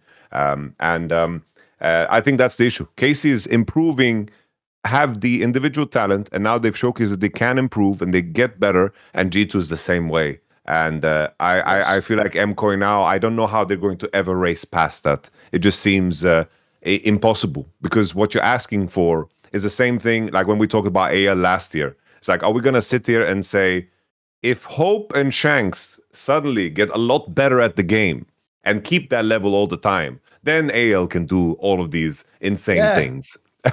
And sometimes it does happen. Shanks had it for one tournament, one split. But holding on to it is even harder than breaking new barriers and new ground. So for MKOI, I think it's going to be tough. I think KC, G2, now, even though it was foggy there between KC and KOI, in my opinion, I think now it's like just too abundantly clear that there's going to be a separation. Yeah. I agree with you. No, by the way, I even thought that's just something I was going to bring up about Jojo. Bro, I don't put this loss on him at all. First of all, against G2, actually, if he had better teammates, I think he would have beaten G2. I think he would have won the upper bracket match. By the way, here's a controversial take. Even though this was actually a pretty strong cap split, I think Jojo was better than him over the whole split, especially considering the teammates he has. I think actually one thing I have mad respect for Jojo is it looked like you're saying there, mate. It looked like he went it looked like he knew his teammates shouldn't win that match, but he went hard as fuck. It's actually one of the things back in the day before he went really bad. I used to respect about people like Hylissang. I could tell when they knew, like, oh, I can't just sit back and win this game. I've got to go for some crazy shit. I've got to find some mad angle or a pick that doesn't even... I've got to make a pick out of thin air. Jojo had that vibe. Like, I thought he played some gangsters League of Legends. I'll even give you a funny side tangent because there's some fresh material. No one's ever heard this, right? Do you know there's a guy who works for Overactive Media, which is the company that owns MKOI? He's called Adam Grazen, and he's the guy who actually used to be behind like Splice and all the Overwatch team. And obviously, he's one of those like boomer CEO type people where they just talk on Twitter, and sometimes the things they say are silly, sometimes the things they are all right, you know. He had a tweet, right? And because I was out and about, I was walking through the town, and I just saw this on my phone. And the tweet, bro, made me like go... for like a second, and then I quickly read, oh shit, I was scanning that too fast. He had a tweet that was like, I want you guys to, this is like right after they just lost, by the way. The tweet was like, I need you guys to know, like, and hear it from me first. Like, yes, Joe is leaving. Apparently it's some player in like COD or something called Joe, or in some other game, or like Rocket League or something. But when I saw that, I quickly, as I'm skim reading, I thought it was like, I thought they just lost, and it's like, you know, guys, I want you to hear from me first. Joe is leaving next year. He's not going to be an MKOI. I was like, holy fuck, it's over. They've done it. They've fucked it up. Like, they haven't secured their list. They haven't kept their caps. They fucked it. Because I'm thinking the same thing, Yamato. Here's why you actually do have to be cynical if you're MKOI and make at least one roster move, probably ADC or top, probably top, let's be real. And the reason why is this, because right now, LYON is an awesome player, but if you don't have Jojo, none of this happens. Jojo is your secret weapon. In the same way as Kalista one day might just be the best ADC in LEC, I think Jojo is the best mid right now. So I think if you've got that player, you've got to keep that together, because crucially, then you are a roster move from getting to the top. You lose Jojo, you may as well restart the project, mate. Who are you going to find? Who's the up-and-coming mid lane are you going to put there? There isn't any right now in LEC. Like, I think that player is so essential to build around. And then, yeah, to me, look, obviously you do it at the end of the year at this point in time. You're already all in, you know, like you're going to go this year and give it your best. You're coaching all these players. But at the end of this year, one of Merwin and Super, I think, has to move on, mate. Because if you put a stronger player in those spots, anything's possible. And as discussed last time, we did this with mid laners before, mate, where we said that actually, if you think about LCS, the other thing LCS can become is, if we like a player like Quid or Quad or something, why can't they come to Europe? They're Koreans. I think the same thing, mate. Why can't Thanatos just come to Europe? That'd be fucking cool in the future. Why can't we have some of these stud players? Castle, why can't he come over? Why can't we have these players come now? And so if you're MKOI, I actually think you're a pretty good destination to go to. I think you would be, I think I would want to play with LYON and George Pion, mate. I think Alvaro at times in the right metas is a fucking sick player. The pieces are there for this to be a championship org. At the moment, they're just in sort of like, the wrong players are at the key positions for me. Yeah. No, I agree with you. This is a team that needs to make some improvements, especially because it seems like this team is very ambitious. I don't think this team is happy with the results. I don't think I know you fuck with all the Melzer angle as well, right? He doesn't ever do it. And by the way, if he does this publicly, Yamato, if he publicly calls people out, I'm going to guess this guy doesn't fucking just, never mind, doesn't matter. Behind the scenes, he must be going crazy. I respect that, though. Like, he actually expects more. It's cool. Yeah. No, for sure. Like in terms of we might not see it as much, but the KC-Koi rivalry, it's big. Especially now, Koi got stomped. That's like the difference between losing and losing is very big, especially when there's so much ego on the line and so much pride on the line. So I do think that they are going to be very ambitious in terms of how they approach things. And of course, just because I know someone's typing up like some crazy comment right now, because you said that Jojo Pune is the best mid laner right now. People don't understand the distinction between being like a best performing mid laner and being like a better player as a whole. Yeah.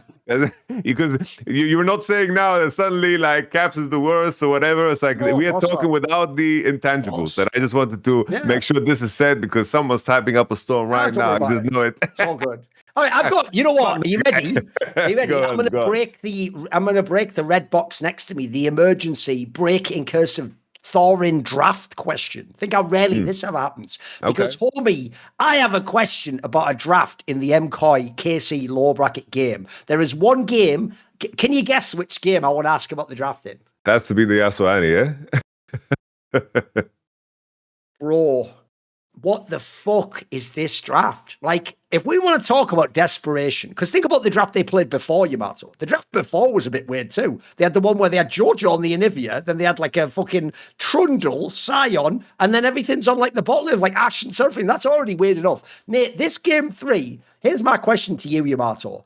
Is the game 3 where it's like, you're just throwing the kicks and sink at them, as we say in English. You've tried everything, but there's nothing left. Like, that's like some solo queue draft. What even is that draft, man? What the hell is that draft? Honestly, this might sound crazy. But I think that MKOI outdrafted them. Oh! There you go. There's the hot take. Fucking hell. Okay. Go then, Cook. Tell me how. Obviously, like the conversation is like, how well are you going to be able to play it? All that jazz. I think Casey was just better. Because I think in game 2 and 3, I think MKOI had the better recipe to win. It's like Casey having to piece together Lucian, Milio, Jace, Cassio, and Vi. That's extremely fragile. Hard to execute. Anything that kind of touches you, like you get a Trundle Pillar or a Seraphine ult, like you're gonna die. And in that MKOI game, the crucial detail for me is Kokinami versus Yonara Lulu. In terms of the nerfs that Yonara Lulu has endured, Kokinami has consistently just won a lot more games. I'm just gonna pull up the stats right now. Just in terms of Yonara's results into Koki, and I think that it's very, very Koki-sided. Because Corki has a lot more choices in terms of how he, of course, just approaches fights. He can choose to take short engagements while Yonara is very just one tune. Yonara Lulu very strong in lane, level 1, 2, 3, but Kokinami scale into the game a lot better. Like even just looking at the win ratio now of Yonara, she's currently sitting at a 40% with 200 games played in top regions. I'm just going to log in on my premium account here on Game of Legends to pull up the Koki stats so I have it. Let's see, one moment. We see the strong against synergy tool, and then I'm going to find while he's pulling that up, I'll just remind everyone how Larson used Corki that one time. It was brilliant, wasn't he? Where he went straight in the fountain, he took a quick engagement. Anyway, come on. You got it, come on. Right. Even though it's one of my favourite players, still one of the most embarrassing moments of all time. It's really bad on it, I know. So currently Koki is, I think it's not as bad as I thought, but Koki win ratio is 53 against 47. Nevertheless, Kokinami, I like it a lot more into Yonara Lulu specifically. Yonara Lulu is strong early. Yasuo into Twisted Fate, classic counter. You already have some form of knock-up against Nami, but lacking a melee support maybe is going to make it a little bit harder to execute. Wukong is arguable on 4. Twisted Fate has counterplay into Wukong because he reveals him in, of course, the clone when he ults. But once again, it's just going to be a jungler that has some form of synergy with Nami, and at the same time has a knock-up for Yasuo. and then finally the Annie into the Cannon. Just matchup-wise, I do think that MKOI have good matchups across the board. Yasuo very winning into TF, and Annie beats Cannon. I want to bring back to the golden days of Xiaohu playing top lane. Okay. What made him so damn dominant? That was a very Cannon-heavy meta where people played Cannon top as a blind. He would play mid laners. Mid laners beat Cannon. They play outside of his range pocket. He's very susceptible to burst. And what makes him so oppressive top lane in terms of his his E as a gap closer and to disengage, these things are a lot less relevant when you have forcing CC. Xiaohu always played Syndra into Cannon. And Annie functions kind of similar. Because I have memories back in Season 2 when I played this matchup in particular. So I'm tapping into some ancient scrolls. I think that MKOI have really good tools here to just hit the first target and to win hard. But I think that the issue for MKOI in this particular game was, I think, just the team fight execution. This is KC's biggest strength. So if they can tag in out of fights and they don't get CC'd down, they're going to, of course, win. And I think KC just executed beautifully. But in terms of draft, I can see the angle. But obviously, if you're not practiced on this, it's going to look goofy. But I can also see coming from, back-to-back drafts.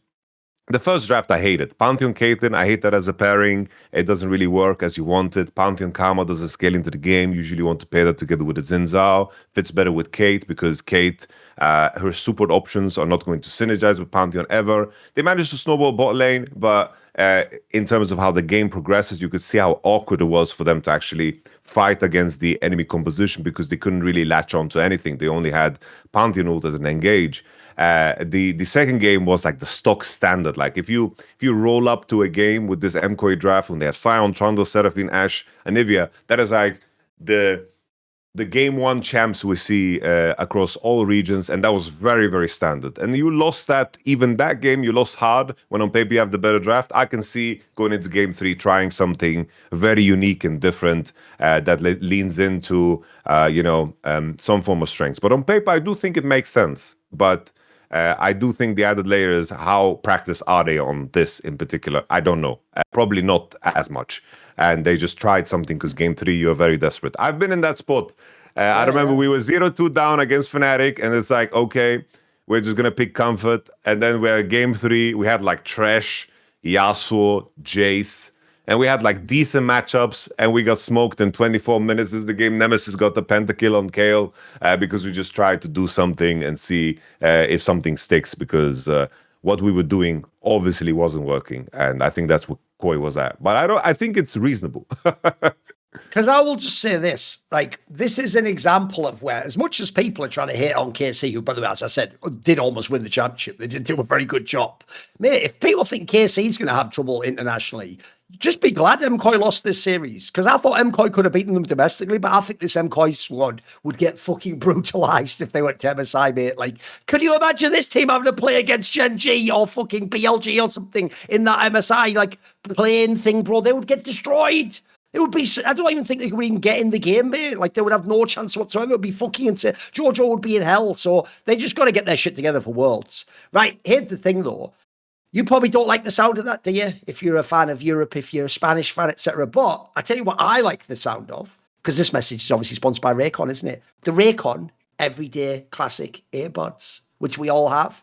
I like to use them in the gym, going for a little walk. I don't know about you. I like to do a walk to clear my head. I like to do a walk after a big meal for digestive purposes, listening to podcasts, digesting information, digesting on many different levels. Anyway, I digress because I was talking about the Raycon earbuds here. So one of the best features of them is they have the active noise cancellation. We need to block out the outside world, like Thorin when he opens Twitter. You have, obviously, the ergonomic element, which means they fit your ear really well.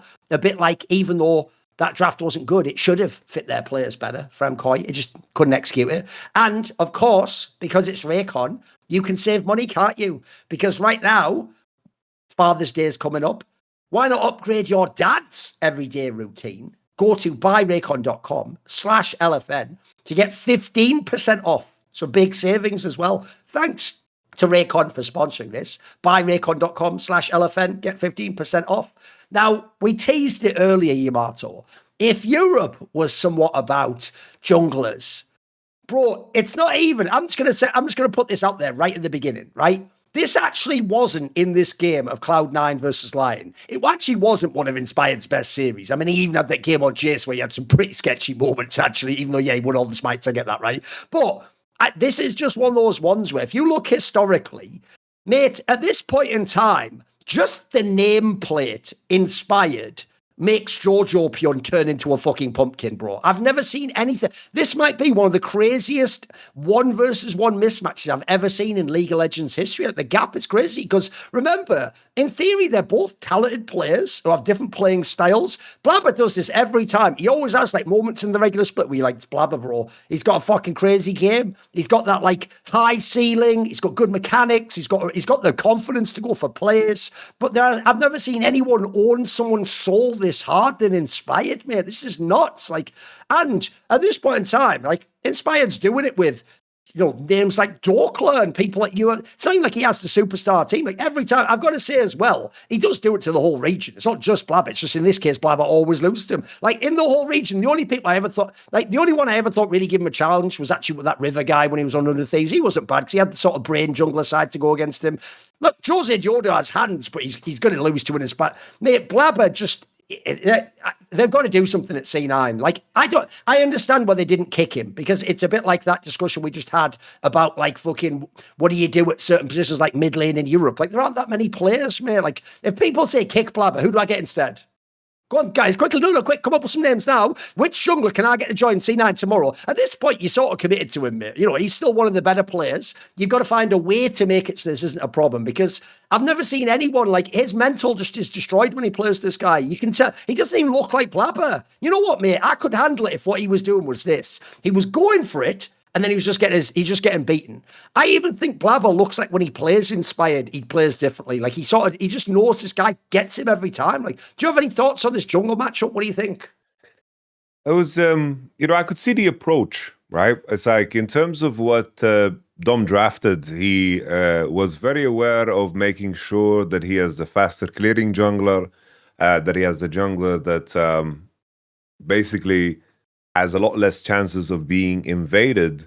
But even in game one, somehow they concocted the strategy where bot lane Prio was so heavy-handed that the Wukong could invade a Nocturne. So the whole game plan was he took 3 bot side camps, cross into blue side, and usually you're hoping that, okay, with Nocturne you got away with it, you know, like Nocturne just clears so fast, Wukong's not going to be able to pressure you.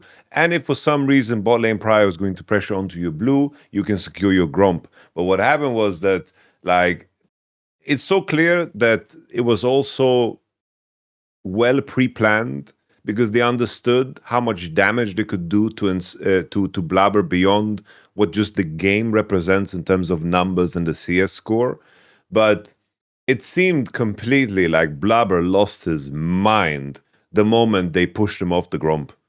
Like, he didn't want to give that up at all. It was like he just walked into 3 players without flashing. What is it with Blaber and the neutral monsters on the map? It was the fucking Scuttle Crab back in the day with Perkz. Now it's the Gromp. Like, the homie's just in love with getting those fucking neutral objectives. What's going on, bro? The monsters is crazy, isn't it? He's on Monster Quest. What are we doing? I don't know, the moment. It's true. The moment I saw him walking like that, I'm like, all right, the series is over. It's like, brother, this isn't worth it. I know, it's giving up. It's giving up, homie. I thought the series is just over on that spot. I couldn't comprehend it, because anything beyond that, I felt like the way Blaber played was with a just extreme lack of confidence. In every stand-up the C9 was in, it seemed as if they had one idea in mind, they focused on that, but didn't know how to progress. They just thought that the idea they collectively had would be the execution that they need to get out of the game. It was so obvious after game 1 that the feedback from Dom was like, oh, just make sure Inspire doesn't enter the pit. Like, you guys have to fight him back. And then every team fight was just like, throw every ult on Inspired. And then it's like, What do we do No, now? don't you think, Yamato? Isn't that even the sad thing? I saw everyone flame the shit out of Dom because he's Dom, isn't he? But like, one, I think Dom drafts this really well for Cloud9. Actually, I think he kills it. And then two, this even looks like he tried to counter the narrative we're making. He tried to make it so we're going to make a load of players auto inspired. The problem is there's also other teammates online that can actually clap you. Like, guess what? Dork wasn't that bad in the city. He has some pretty good games. Fucking Saint's pretty cracked. Like, yeah, I know what I mean? Like, the problem is the whole team. It isn't just Inspired. That's actually the beauty of Inspired. He was never the one-man army, was he? He sets up his squad to win is the key thing. I was just looking at CNN as a whole, in terms of where the mid-jungle was. It wasn't really there. Like some of the decisions from how... I was looking at the standoffs. What Dokla got away with, what some of the players on LYON got away with in terms of how far forward they postured, they never got punished. Like a Renekton walks up to you as 5, you need to hit him. Like, there was moments where Blaber just stood there and let Renekton walk on his teammates without fighting back, forcing his E, forcing some abilities out. Because you need to... It's like pushing people out only happens if you force them to do so. Like, if you don't use anything, then you're going to stand there and wait and pressure your entire backline. And in that game 1, there was that ridiculous fight where they tried to turn on the Rise. And then we had the double flash over the wall. And Ziggs, like I've made this joke on other shows too, but it's just the perfect way to set it up. Like the way it just seemed as APA thought he was Michael Jordan in Space Jam. You know, when he did that really long one. Arm, the long ass arm, stretched all the way to do the dunk. Yeah, and he's trying to do the dunk on the enemy in the pit, and he just killed himself. Like, it was ridiculous.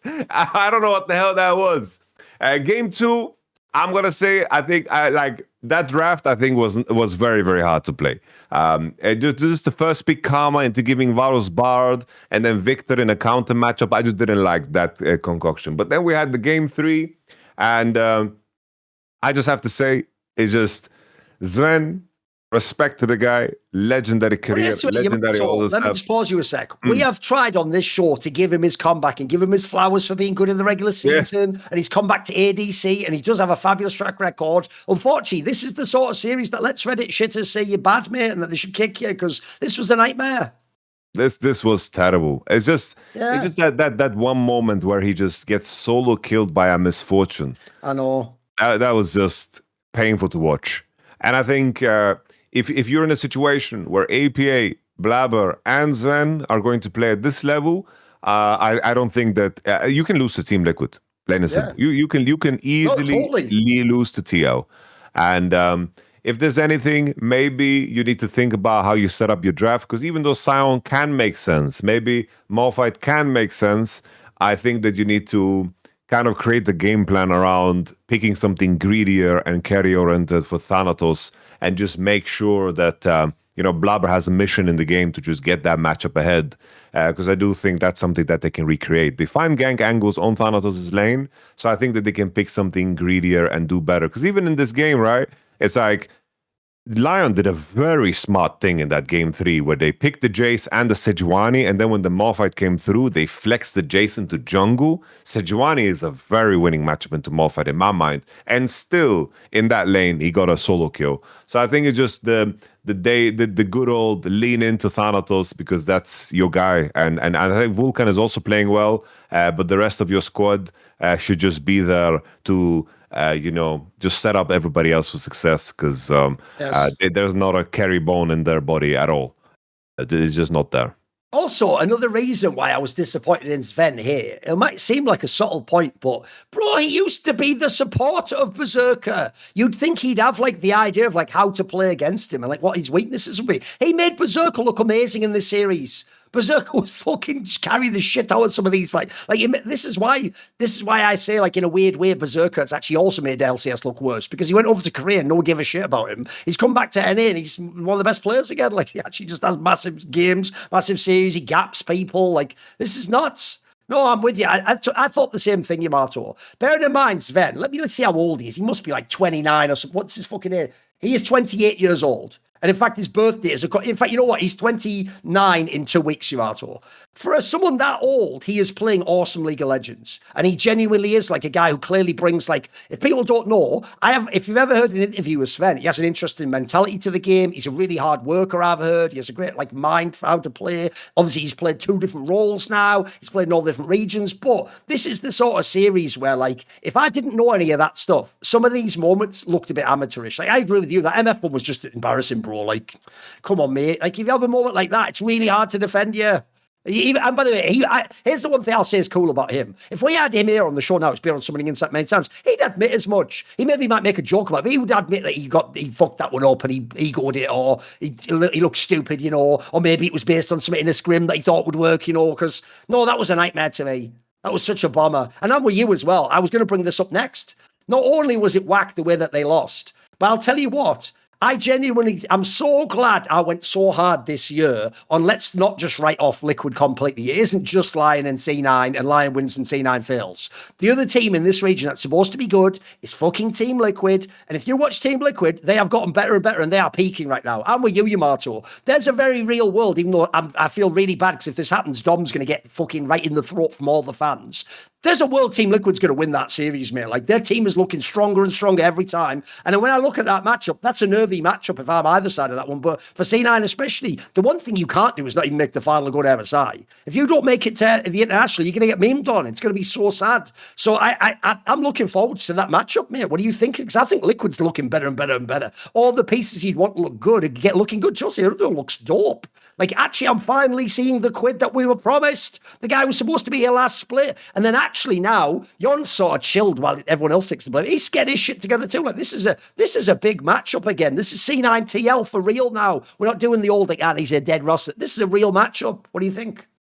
Yeah, like the Team Liquid is finally, you know, taking a step back and enjoying the view of the nice house they have, the breathing in the fresh air. They're not like working 18-hour shifts for pennies. Because for the longest time, Team Liquid, the way they played was like, oh, I'm just going to take one more wave, one more this, one more camp. We have to invade this camp no matter what. It's like 2 people are like just coming out of base. Like, no, we have to take these Raptors as if they're going to decide the whole game. And I felt like Team Liquid was just focusing on the wrong things in the game. And now I feel like they are simplifying a little bit, streamlining a little bit more. They are there for Drake timers. They are creating circumstances and conditions in the game that they can replicate, which is what they need. They just need simplification. And also they need their star players to actually perform. And I feel like everything is kind of coming together. I feel like this team can become even better than what they showed because I just believe in the talent of this team. And now with what C9 showed, it's like C9 wasn't under that much pressure. Maybe the pressure of the past. But now true pressure is going to come through.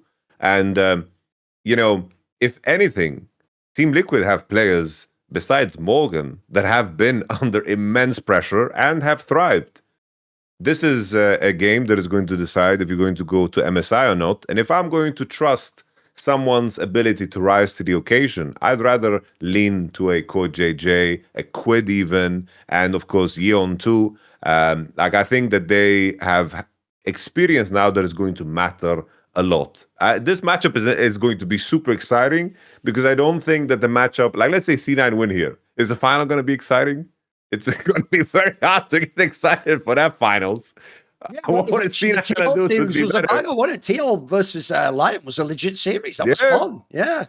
So it's like the C9 Team Liquid matchup is so much more hyped than the finals. Agreed. Unless Team Liquid win, of course, then it's going to be super exciting. But yeah, currently from where I stand, Team Liquid could definitely beat C9. But the angle, I do think that Jose Dioda is a lot more standard in the way he plays, and maybe, you know, not having the secret sauce to beat Blaber is not something. Maybe that's going to just bring him back to page 1 for sure.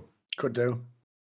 I actually do think it's going to be an interesting matchup. Also, I've got to say, like, even though I think stylistically C9's still the team I want to go to MSI, I'm obviously scared because they've had such bad international results too, and they've even got their ass handed by Brazil, etc. So, but the difference is, if you look at Liquid, mate, Quid finally came. I've been waiting. So I always say this: if you actually show me, like, not just a one-off good, if you show me like you are actually a good player, I'll give you time to have a bad split or two. I'll let you have a meta where you don't get into it. But eventually, you have to pay me off for that. And actually show me I was right to believe in you. Mate, this was the Quid that Team Liquid signed. This is why they signed him over APA and why APA was so bitter, because let's be real, that wasn't, you know, normally when APA used to trash talk when he was on Liquid, he always came from a place of fun, I thought, of like, lol, who cares? I think his trash talk against Quid was like, there was resentment in there, bro. Like, he genuinely did feel like they were like, you're just chopped liver, get the fuck out. The new Quid in town's Quid, baby, yeah. And so he was loving it when Quid was underperforming and he was beating him. Quid, though, here's the reason why they did this move, boys, because he's a stud. If he actually hits his peak form, this guy has skills, mate. Like, again, this is another player. Like I say, you better not lose him from LCS to LEC, or if he goes back to Korea, I'll watch him if he plays on fucking Brion or something. Mate. He's a good player. Like, I can see why they signed him. So I think TL, I would also be interested if TL went to MSI. I think people like CoreJJ have the experience. Yon's been to 1 million internationals. Surely people like Quid aren't going to be scared of playing against Koreans. You'd hope not, you know? So I think that would even be interesting. This is why I say suddenly that third matchup, what we desperately needed in this region is spicy. It's a fucking real game now, boys. Like, I'm going to be tuning in for that one. Before that, I've told you before, the way the split was going in past years, I'll just tune into the bloody final, mate. Let me see you in the final. Right, who's playing who? Okay, it's Puerto against... Yeah, there you go. This one, I'm going to watch this low bracket match. This is a spicy one. Even though I do feel like I'm able to separate this. Part of me wants Team Liquid to win for the aforementioned reasons. The personal part of me does think it's so brutal for Dom, because I know people think we're just defending him because he's our boy, Yamato.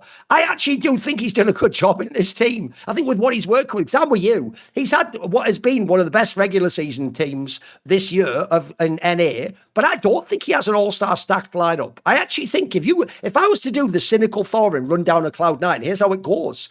You've got Thanatos, who has really high highs and a lot of talent, but I've always compared him to this player when he was in Europe. He reminds me a little bit of my old boy Photon, because he had the same thing. Monster laner, but what can he do outside of that? Can you play around him in the whole game? Can you win the games with him? Will he always carry in a playoff match? You don't really know.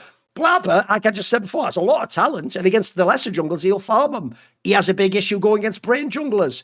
APA was never the best mid laner, probably is never, I don't care what anyone says, he's probably never been the best mid laner. Like, there's always been someone more talented or could play more champions. What I like about APA is, he's the kind of like journeyman player. He understands he's not the best player. He tries to play his weird comfort picks when he can. He tries to be a good teammate. By the way, it seems like he has a great attitude. He's a very, very upbeat person, isn't he? Not some super stud mid laner. You think of some of the mid laners they've had in Cloud9 over the years, boys. And then their bottom, that bot lane's from years ago. That's some fucking, let's run back the classics. Let's party like it's 1999. It's 2026. You know what? That was cool before. This is like black and yellow, black and yellow. Yeah, that was cool about 15 years ago. It's not good now, is it? I'm bringing them all back now, mate. Exactly. All the classics. A milli. That was about fucking 18 years ago. So what we're talking about. Any new shit? Any shit from now? Mate, C9's only just discovered Migos. Didn't one of them die already? Like, fucking hell, any... So that point is, it's got roster, it is. It's not the best roster C9's ever run. I think Dom's doing a good... I think he's doing a good job. He's doing a good job, boys. Oh, yeah. Nah, I'm with you, bro. He's well, what can he do? You know, what can he do? He's really missing the pieces, you know? It's like, you mentioned, like, internationally, like, I think Team Liquid, I'll trust them a lot more if they went internationally. Like, I'll just be scared. It's like, oh damn, all right. C9 is playing against CBLOL, second seed. Oh, shit. If they're playing like some team like a Furia, my butthole gets clenched. Like, it's supposed to beat them easily. It's supposed to never even be a question, is it? Like, I'm nervous if they play anyone at this point in time, mate. They're picking the max, I get nervous. Oh, shit. Yeah, it's tough, man. Yeah, I don't know. It's like, I don't know if the saddest part is performance in the C9 there. When I start just referencing all those rap songs, I already entertained in a way they failed to so far. Like, let me see if they can actually bring the heat internationally. Exactly. It's just tough, you know, because it like if this doesn't go good, I think that will be the end of like Dom's coaching arc, right? It has to be, There's right? no way. Yeah. There's no way. Like he has given up so much to do this year. Yes. And it would have been fun So to see. let's be real. Surely, here's the other reason why you're married. It's not like no one would hire him. The only reason you stopped doing the kind of job he had, or when Cadrill's had offers for G2, or LS had offers for C9 and C, you only give that gig up, an amazing job where you make loads of money, if it's a really top job. You're not going to go and coach Disguised or Dignitas or something like that's. I don't think he's in the game for that. I think he was here to try and bring NA back internationally and win some LCS championships. Surely that's why he's in the coaching gig now. No, it's like if I also imagine it's like from Dom's side, it's like he came into the team with the expectation of the roster being a very certain way. Yep. And then of course Loki. I don't think he thought he was getting APA, bro. Come on, there's no way he thought that was what he was trying up for. Come on. It was even a player he used to criticize all the time. We all know that. Yeah. No, it's like Thanatos and Loki were his boys last year. You know, like the yes. And obviously, it's like I think it's another detail of I know that C9 they can't be spending a lot of money. Like they just simply aren't. I wouldn't be surprised if this is one of the cheapest rosters. Oh no, easily. I even think that's another reason why C9 fans are pissed off, because bro, they're looking in the server and seeing Berserker. It's like, he used to be our player. That used to be we used to watch him carry the game. Boy, he's on bloody LYON now, because remember, even though LYON has money, Yamato, in your brain you don't think of LYON as great. In fact, if people don't know, they used to just be some wildcard team back in the day when they went to Worlds. No one gave a shit about this team. So the problem is your team is Cloud9. I agree. I actually think the fucking team name's carrying a lot of the weight there, Yamato. This roster could have been like a FlyQuest roster 3 years ago or something like that. You know what I mean? Is C9 just on the trajectory, the Fnatic trajectory, but like 1 or 2 years behind? I don't even think I'm hating by saying, look, here's the thing. As far as I know, they have better like financials. But no, here's the reason why I think they might be Yamato. Because do you know what another good parallel between them is? Classically, Fnatic also was always relevant in Counter-Strike. They're totally irrelevant now, by the way. If people don't know, Cloud9 doesn't even have a team in Counter-Strike anymore. So as I know, the org, this is what's crazy. People might not realize this. Once upon a time, if you go back in time at 5-6 years ago, the actual discussion goes like this. Who is the greatest like Western org? Is it Team Liquid, G2, or Cloud9? Maybe Fnatic at times even sneaks in there. But like those were the big names. And look how far G2 is in every sense ahead of Cloud9. Now it's crazy. Yes, and I'll tell you one of the reasons why I actually agree with you, by the way, without betraying any confidences.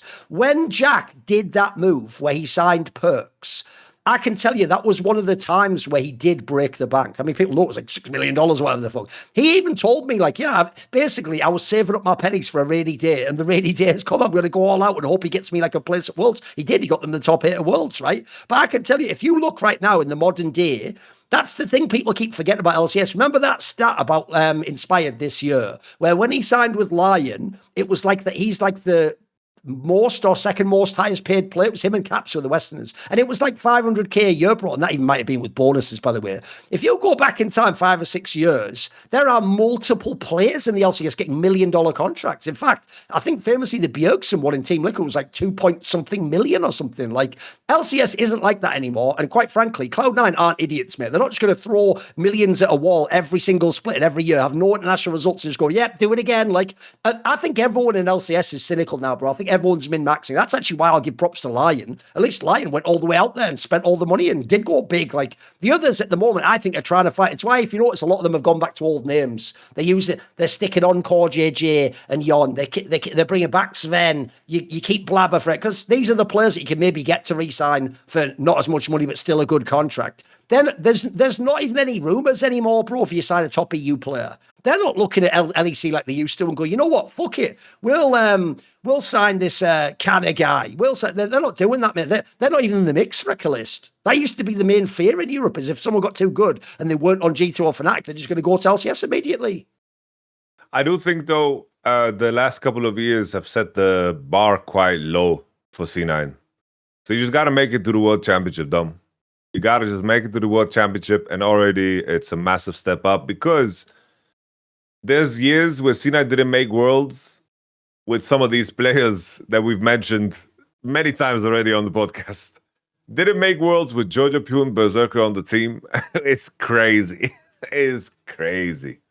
Absolutely nuts. By the way, I just Googled it now. I'm actually low-key proud of the fact that off the top of the dome, I guessed that Lil Wayne, a Millie, was 18 years ago. Came out in 2008. Damn. That's what I do. Is it music too? That's what I do, mate. And also, by the way, look, I understand I'm supposed to actually on this show bring up all stuff about draft and League of Legends and the Champions. No, here's some rap music from 2008. They're all like, Thorin, I was born in 2008. Well, shut the fuck up then and listen to some music, bitch. Anyway, and I even dissed Migos, whatever. Well, luckily one of them's dead. He can't kill me, can he? He's dead already, so all good. Come on, man. Right? R.I.P. Quavo, whatever. He made some good... Those rap crisps weren't bad. Whatever. That was a real thing. Come on, man. Sorry, I got it wrong. Yes, true. Oh, you're right, actually, because Quavo's the like big guy, isn't he? Yeah, true. I forgot about that one. Yeah, true. True. Yeah, but whatever. Nice. Listen, to be fair, I don't know the difference between any of them. There's just three of them, and they were just going... That's put it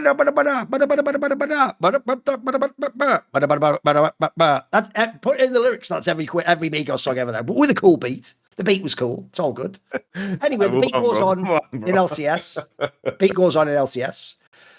Right, I think we switch up now, mate, because we talked enough about LCS. We're going to talk about. It's going to be surely LPL now, bro. It's got to be LPL. And the reason why is this. Is, bro, we talked about it last week when we had those matches, but there's a couple of things that happen now. So first of all, thankfully, order has been resolved. Regular programming has returned. WE didn't just beat every fucking team in the LPL and automatically make it MSI. They might still, we don't know yet. But TES, you know what, Tian, thank you. Thank you for restoring sanity to the LPL. Thankfully, TES actually clapped them. Remember, for most of the split, TES was probably like the third best team. I do think the best two teams were BLG and JDG. Like, we'll get to it in a minute. I feel mad sorry for JDG. Like, what did you do wrong, bro? You just got the classic LPL curse of, like, you go to the lower bracket and some dickheads put one of the best teams there. You have to just get beaten and go, lol, I guess we are 5th, 2-6. Like, what? I was never 50%. Well, you didn't even lose to WE, mate. You just lost to TES and the BLG. I think the best other two teams. But thankfully, TES actually has performed in these playoffs, mate. They've given us a good run. What do you think of TES at the moment? Because now they're at MSI. We're going. We're getting there, boys. We're going. I gotta say, we're gonna do this, the yearly ritual. Call it the humiliation ritual, yes. No, not even. The pre-humiliation ritual, tell people did that internationally again. The that one. The one from The Simpsons where they go on, Bart, say it. And then I go, all right, Yamato. I think TES could do it. And I said, why? Why? I've done it too many times. Why do I have to feel this? But the problem is, Yamato, here's the Corp. Are you ready? Even though I've definitely seen Cream get outclassed internationally and not be able to even get wins off on the LYON sometimes, I've seen them go with fucking... Look, they don't have 369 at the moment anymore, but I've seen him lose to T1 every fucking time he plays them. I've seen Jackie Love be a stud in every game except when he plays T1, and then he not only forgets how to play, he just always has the worst elimination game ever. But you know what? Are you ready? I've got a special canister that I keep over here. I've been brewing it. This is the Corpium. It was all just actually Kanavi's fault. And now Kanavi's gone and Tian's here. And you know what, Yamato? If there's one person I can rely upon internationally, it's Tian. Oh, God. I believe it, though. I'm not even trolling. I low-key believe it, Yamato. I actually believe they can do it. I believe Cream's fixed his game and he's got his champion pool. I believe even the Zulia guy's kind of fucking dope. Wait, give me some of that. Give me some of that. Maybe it's only against T1, and maybe T1 won't make it. The reach is so crazy, I know, but we need it. We just need so badly for all these circumstances to happen. I know. But seriously though, Top Esports, it was the Kanavi team. It was the early game team that worked well in the LPO because everyone's willing to swing.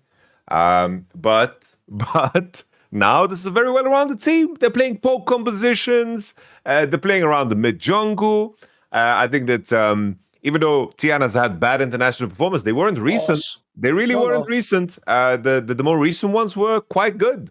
And Jackie Love still has had some pretty terrible performances, that's for sure. But I have to say as well, for all the people that don't watch LPL, Zuyan and Fengyue, new guys. Yeah. They're the real deal. Like, these guys are good. Where did they find the Zulian guy, man? This guy wasn't even on my radar. Yeah, I thought it's like, when you have your top laner, your star top laner 369 saying, I'm going to bench myself here, you don't expect the guy coming in. No. You don't expect Poby 2.0 to be good at the game. You expect him to be like, oh, poor guy, Yep. let's give him our support type shit. But he is smurfing. This whole team is just coming together. It's like the only flaw sometimes is that they can be overreaching, especially like in the WE series. There was like some inhibitor pushes where they go a little bit too far. Somebody gets caught and it kind of resets the game in an awkward way while they just lose some of the gold lead, right? Which can be a dangerous thing. But the fact that I don't have to pinpoint them to a specific style, like I don't have to pinpoint them to a specific recipe in terms of drafts. I think they have such a good range of play. Like even Tian just dropped. Like Tian is supposed to be, the older jungler now, the brain guy. But then he just drops one of the best Lee Sin games we've seen this year.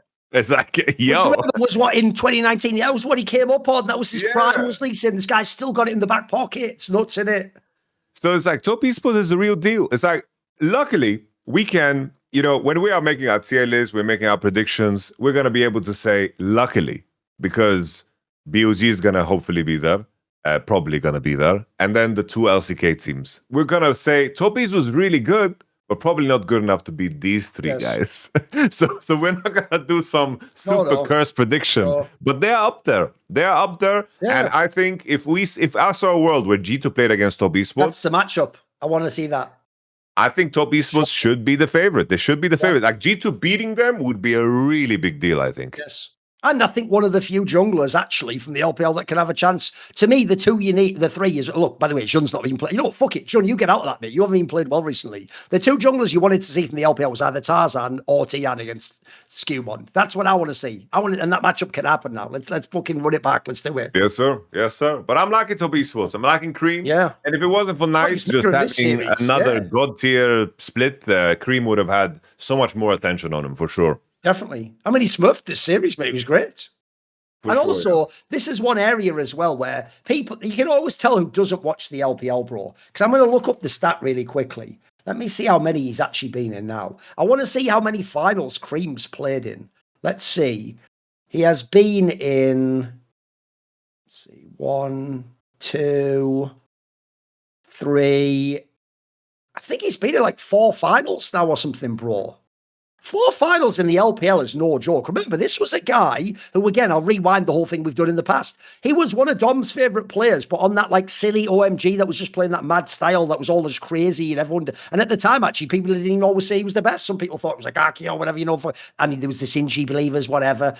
The way the development of this player over the years is legit. And actually now that he actually has a stabilizing element to his game, now it's the time for him to go from being like fun sort of one-off gimmicky mid laner to like actually great LPL mid laner. Like if he has a good international performance here, I do think it puts a lot of the top esports lol meme shit behind actually. I agree with you, even to actually directly beat G2 would also earn them a lot of respect. People think G2 is very good right now. How are you? You still have to say, let's pause and wait and see if they play a Gen G, or let's see if they have to play against fucking, I mean, we'll see in the files of the LPL. I imagine his BLG will be pretty hard too. Like Knight's going to be coming like a motherfucker for that title, mate. He always is. So let's see on that one. But I know what you mean. Even though people are going to think it's Corpium, the difference is it wasn't Corpium in the past, Yamato. That was Hopium. I just hoped they would perform like they did. Yeah, it is actually, I actually think it's plausible they can do it this time, even though that's also cursed as fuck. I don't care. I cursed them. There you go. I cursed them. Whatever. Do it. Do it, you pussy. Anyway, on the other side, though, Yamato, I'll tell you another area in which regular programming has resumed. I just said it earlier. The people I feel the most sorry for in this LPL playoffs is just JDG. Right, here's what happened to JDG. They had a really good regular split by the end. In the playoffs, they lost to TS. Turns out TS is a finalist now. And in the lower bracket, in the 5th or 6th game, they had to play BLG. Bro, BLG might go down as like the best Chinese team ever. They've got a chance at it. BLG is just back. JDG isn't even, I don't even blame them. This is just BLG, mate. BLG, whatever happened against WE, they're back, mate. They're just shitting on everyone now. Like, they're too good. You know what? We talked about it on the last episode. I'm going to call it. I'm with you.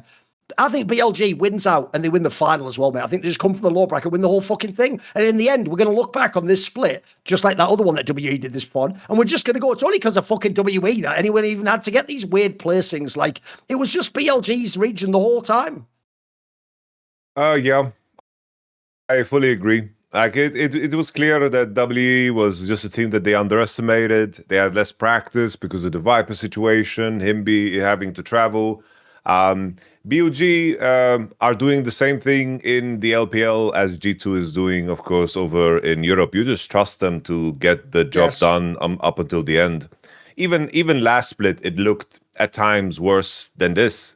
They played like 5-game series against like way worse teams, and the regular split, they were dropping series left and right. And the meme was coined like bad late game and so forth. But in the end, I remember like we were on Power Spike, Nymera was there, Yamato was there. They were not sold on these guys at all, and they were hyping up AL, which at the time on paper looked good. But like in my mind, I was like, yo, BLG, you don't count them out until the end. Like, just look at this roster. Like they don't need to. Like they can just, players at this level, they can decide to play good. Don't you think, like I said earlier, but you never write off like great players? Mate, Bin's a great example. Everyone, I had as well. Part of me had, but you always, every time you talked, even at his worst, you had to say, but if he turns up, because as you see, if he ever does turn up, mate, he's one of the greatest players to ever play League of Legends. He's a stud. And now I was like looking at like the JDG series, the JDG team. I have to say, like the main person that stands out to me, what a horrible split. It might be like the worst split that I remember. It's just Gala. Gala. Yep. I can go so far that maybe he was like a bottom 5 ADC in this split. Like he was a problem in my mind throughout the entire split. I don't know what's going on there. Especially because his lane partner's really good. Vampire actually looks really good generally, bro. It's just so uncharacteristic. It's like you can see like on the LPL, it's like everyone has like a team captain, a little flame next to the name. It's like Gala is the captain of this team. And understandably so, this is the guy with the most pedigree. He has the MSIs. He's fucking Captain Jack Sparrow, mate. He's a joker. What the fuck is this? Yeah, like then that's Gala's fucking roaming into a match and fucking hell. Yeah, you buried in it, homie. You're dead. It's like the fourth movie or whatever. I don't even know those movies. Whatever. Keep going. Just J2G. I think that if you are going to lose your points of stability.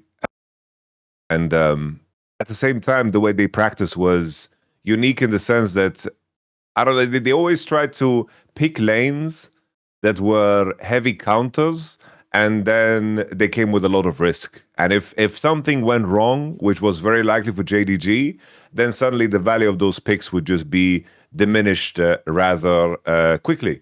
And to me, I think the cost of that is apparent. I think that Tabe tried to really lean in to some of the strengths of like Junjia and Vampire, and also Xiaoshu as like a very unique champion pool when it comes down to it. I remember he played like the Shen, he played the Tryndamere in this playoffs too. It's just that when you have nobody on your team that is like a form of stability, especially with Gala's underperformance, you don't have anything to lean back on, and you either like stomped or got stomped, and they really, really have to reassess. I think the path, they have to work the path of actively trying to improve the weaknesses of Hongyu and Junjia rather than leaning into the strength so hard that you try to hide the weaknesses, because the weaknesses still come through where the volatility of their approach to the game is biting them, because I think that especially a team like BOG is just too used to that aggression. Yes. And Top Esports too. That's a very experienced team in certain pieces. You know, in terms of roster construction, you have 2 rookies and then 3 players that have done it all. I think that that's a very, very good kind of roster construction. But if your veteran is failing you, then suddenly like it just doesn't get pieced together. Gala really needs to step up if this Tabe project is going to find success the next split. Yeah, if people don't remember, last year there was periods where it was only him and the Shy were any good on fucking IG, mate. He was a stud. He was like carrying the shit out of some of the. Remember, he was getting like pentakill into pentakill into pentakill to even give them a chance to win. No, this is actually the worst year I've ever seen from him in his whole career, mate. He is absolutely withered on the vine. He looks really fucking out of sorts. And as I said, actually his lane partner is small. If Gala played well, we would have a whole segment about how like actually Vampire actually has lived up to potential. He looks really fucking good, mate. This is sort of like a new era for support players in China. Historically, one of their worst positions, by the way. Like, if you think historically, you can go every other role. Support's usually, it's like basically Mako Ming and then just some shit from a million years ago. Like, none of the modern day people getting that convo, but as Vampire is good. No, I'm with you. I also think their roster, it is a trickier roster. It's why we give Tabe credit. It's a trickier roster to work with. They don't look as cracked out on paper. It's an interesting roster, but you bring in Honkyu. Mate, Honkyu is 18 years old right now, Yamato. He only turns 19 in like just under a month from now. He is a very young, inexperienced player, and he only just came to the LPL this year. Like, he's going to take time to bed in. I'm with you. He's got flaws that probably weren't shown on Flying Oyster that you need to work on. You've got to build him up a little bit. And then actually, I want to go on the other side though, because one thing I want to talk about on BLG is, you know how every analyst has their own people they have the bias towards. They have their own favourite players. One of Nymera's favourite players, if you don't know, is the support player On of BLG.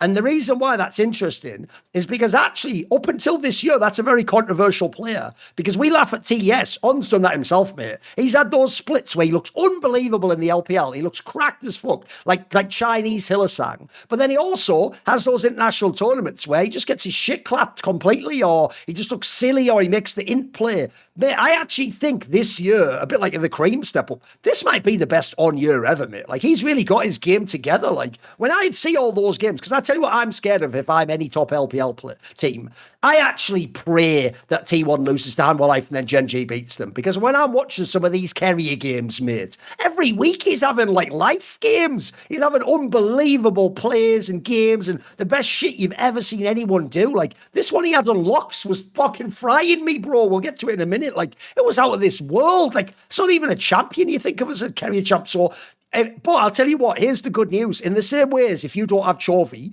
but you've got Knight, hey, I've got a chance. If you don't have like a Zeus or a Kit, you know what, we got Bin. They can actually now say that about On. On looks really good, mate. This guy actually looks like he's finally added in those last missing pieces to his game. And he's actually like, he's playing like ethical League of Legends now. He's not just inting his arse off and going for the crit.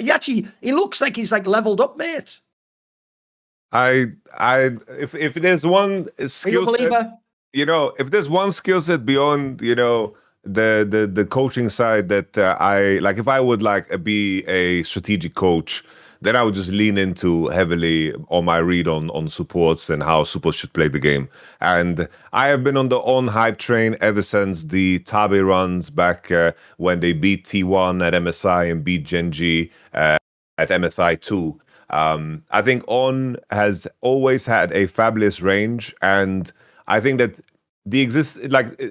Keria existing is the only thing that is holding us back from praising On at the level that he deserves, because you know, the Worlds performance. What was so unique about that Worlds performance when they played the finals? It was definitely On the difference maker in the end in terms of like gap, if anything.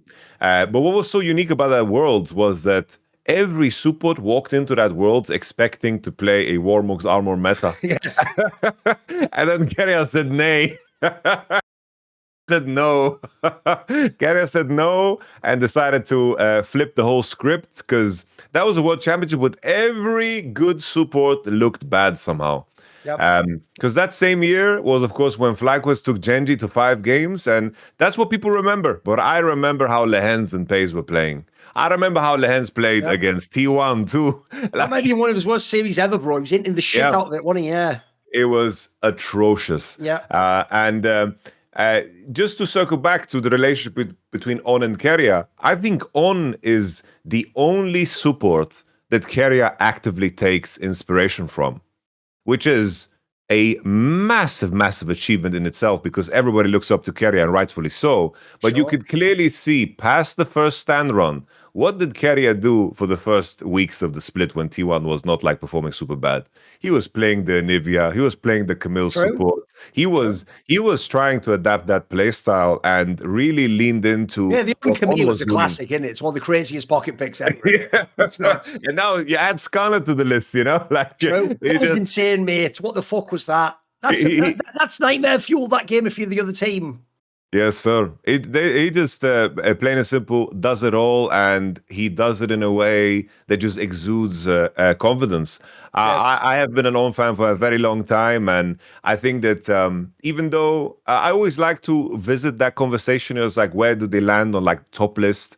It's a long list to climb, because it's like we have, of course, Keria, Meiko, Ming it belongs there as well. You can throw in Mata as well too. But On has now had a lot of years of being at the top or close to the top. Because the main issue for BOG is like they are always the team that gets like second or third place at all of these internationals. Sure. But even that is a big demand. It's a very, very big demand. That's legit. No, if you just look how many finals he's been in, how many top fours, he's already. Here's the thing: he's one of those players for me. I have an angle on how narratives work, Yamato, which is too many fans make it that they act like there's only first place. They act like that old thing. If you're not first, you may as well be last. Yeah, but you're not really though. That's just what you say to make people motivated to win. If you come second place a lot of times in top four, you are a great player. And in fact, I'll go this one further. Like with First Stand, if you win MSI or Worlds, with the rest of your resume, now you're an all-time great player, man. You're a contender for like best in your role. Yeah, that discussion can begin. And actually, if you look at this MSI, assuming they get there, true, technically WE could miracle, knock them out, etc. Like, I think they're going to be another team that's going to come with a very good chance to win MSI. Like, this is a top team. Even some of the issues they've had, like you've had the odd dodgy Jun game. Viper had some dodgy games earlier in the playoffs when he was going back to Korea. Even so, mate, there's enough time to get all that shit ready for MSI. And this roster still looks so powerful. So fucking powerful, mate. It's so nuts, isn't it? MSI is going to be sick. Does BLG win the LPL? Do they win the next two series? Yeah. I think... honestly, I would go so far to say easily. I know what you mean. I believe in this roster. I think it's like it would be too early to predict MSI, because these series that are coming next in the LCK will tell us so much. Yes. They will tell us way too much. We haven't seen Gen.G, T1, and HLE for some time now, and I'm so excited to see what kind of form they bring, what kind of read on the meta they bring, because there is if that level is too high, then suddenly it's going to be one of those tier lists where you're just going to have 3 teams up there, BOG, 2 Korean teams, and then the rest is just going to be fighting amongst themselves to climb higher in the standings. But I do think obviously the MSI winner is going to be BOG or one of the Korean teams, plain and simple.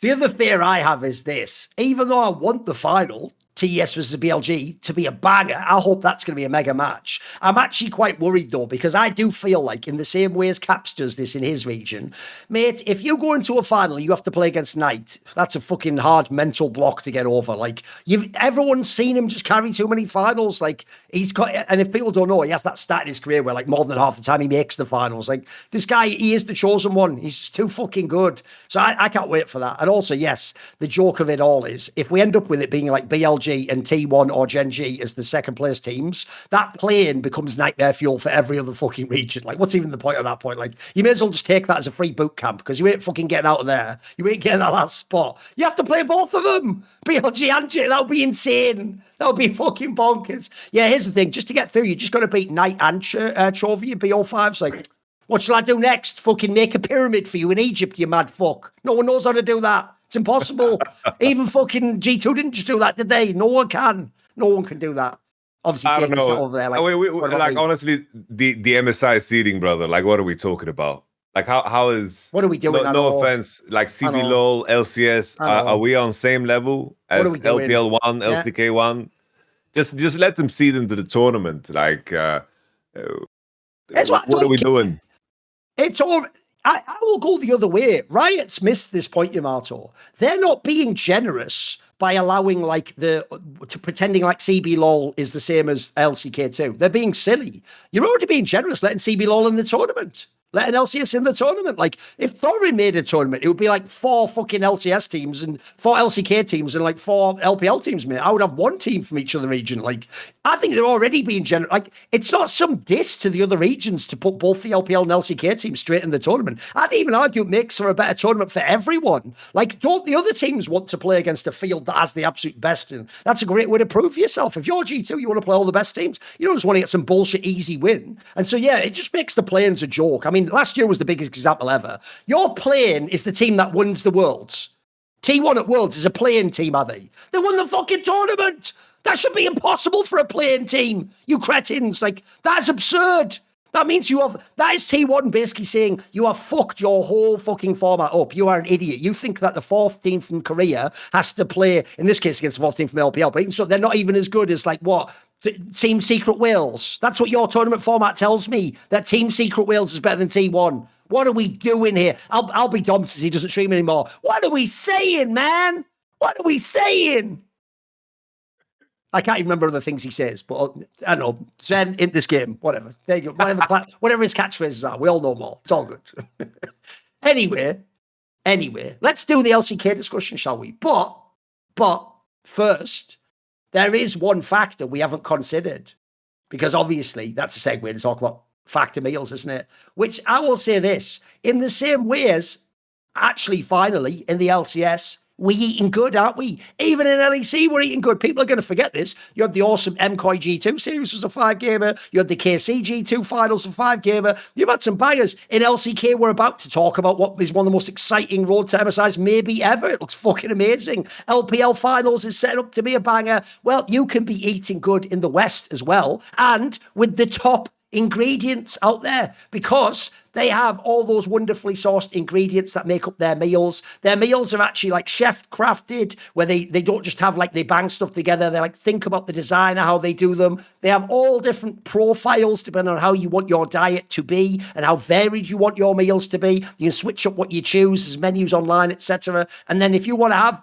GLP-1 support, they have that. Do you want more protein? Maybe you're trying to lift and get gains. Do you just want generally to have more nutritious food? Do you want to help yourself out with some weight loss, where it's a delicious meal, but you look at the calories, hey, that's reasonable, that's within the amount I want. They've got you all covered in that regard. They can bring together loads and loads of different positive things. And here's another cool detail. They actually ban 175 plus ingredients. So there are no artificial colors. There are no sweeteners. There's no high fructose corn syrup, no refined seed oils, just nutrient dense food. And if you're into any sort of the health sphere, I've said some of the words there that your triggers normally aren't they if you hear about them in the food. They got that taken care of already for you. They're ahead of you on that in that regard.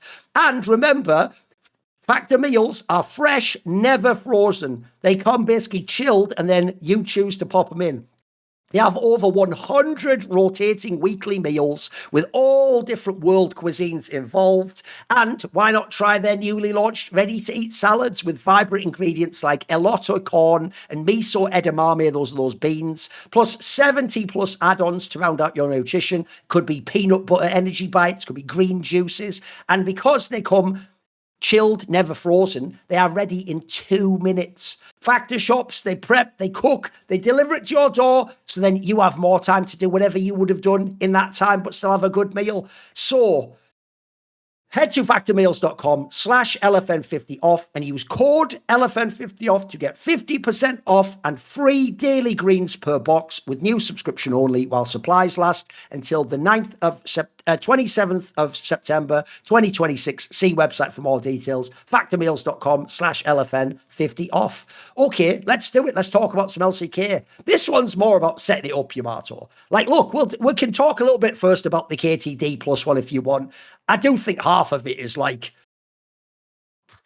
do we even go straight to the game or do we just go to the hilarious cvMax interview? Because I will say, I'll just go to the cvMax stuff. Isn't that one of the weirdest dramas ever? Even though, by the way, what he said, I'll tell you, there's 3 angles to this. One, what he said is funny as fuck. Like, you know what? That tells me... This is just hilarious. cvMax is banter, bro. That is fucking... If people don't know, the idea is like, it's like we did foreplay and then that was it. That's a hilarious way to describe that series, mate. If that was a Westerner, we would all love the shit out of that. That is funny as fuck. His problem, obviously, is because he already has the dodgy rep, including from this split of like he's rude or he's bad to his team. I think people took that as like, see, he's evil. It's like, that's not even a diss to his team, bro. It's just like, that's actually like a funny way to describe it. His problem, though, this is the third angle. I do get this part, though. In Korea, that's a bit of a weird thing to say, though. That's the problem. Korea isn't the LEC, mate. We're not, well, the joke is even the LEC. It's like the epitome of modesty, you know, like. You're never supposed to reference like sexual things or anything. Like, put it this way. Even when I have Koreans on my podcasts in the West, I can tell you, they do get uncomfortable if you make a joke like, you really fucked them in that series. Like, Lord, they were sucking dick. Like, they don't like that, mate. Like, they want you to just keep it like they were bad or we dominated them. They keep that stuff out of it. That's really, they're more like old fashioned, like 100 years ago, where, you know, that's like a little bit, that's uncouth. It's not, you need a bit of decorum. You got to have a certain standard. So that's a bit too edgy, unfortunately. I can tell you, I actually heard back in the day, that was one of the reasons why people in Korea didn't fuck with Reapid, believe it or not, is that he was a bit too sort of like hood. He was saying all like slang shit and he was a bit too sort of like, seemed like he wasn't sophisticated, you know, so people didn't like that. They looked down on that. Like, that part is fucking hilarious, bro. Like, boy, he wasn't wrong, was he? Like, if you actually watch the game, man, that is where he blew balls the fuck out of us. I mean, listen, I've bigged up my boy Shiwu a lot of times. This was not a series to enjoy if you're a Shiwu fan. This was fucking nightmare fuel. This was terrible. Yeah, I don't know. It's as if, you know, KT managed to get like a read on him. And, you know, it's like my expectation when we talked about the matchup, you know, I thought, you know, D+ on paper looked better. And I thought that, you know, aiming is going to be a problem. And he was a problem. He was a crazy problem. Despite that, I will never forget that sequence of he's the reason why, and River. By the way, guys, he's the reason it was a 5-game series. Atrocious from the guy. I couldn't believe how he played and still got away with winning here. Like the next series, they're just gonna get 3-0'd. Like it's just, I know. Like, the only thing that we got out of this is the of course the interview from cvMax. But looking at the games. Obviously, the game states were clearly favorable, clearly winning. cvMax's statement makes so much sense because they just didn't know how to progress. They didn't know how to progress at all, and they didn't want to.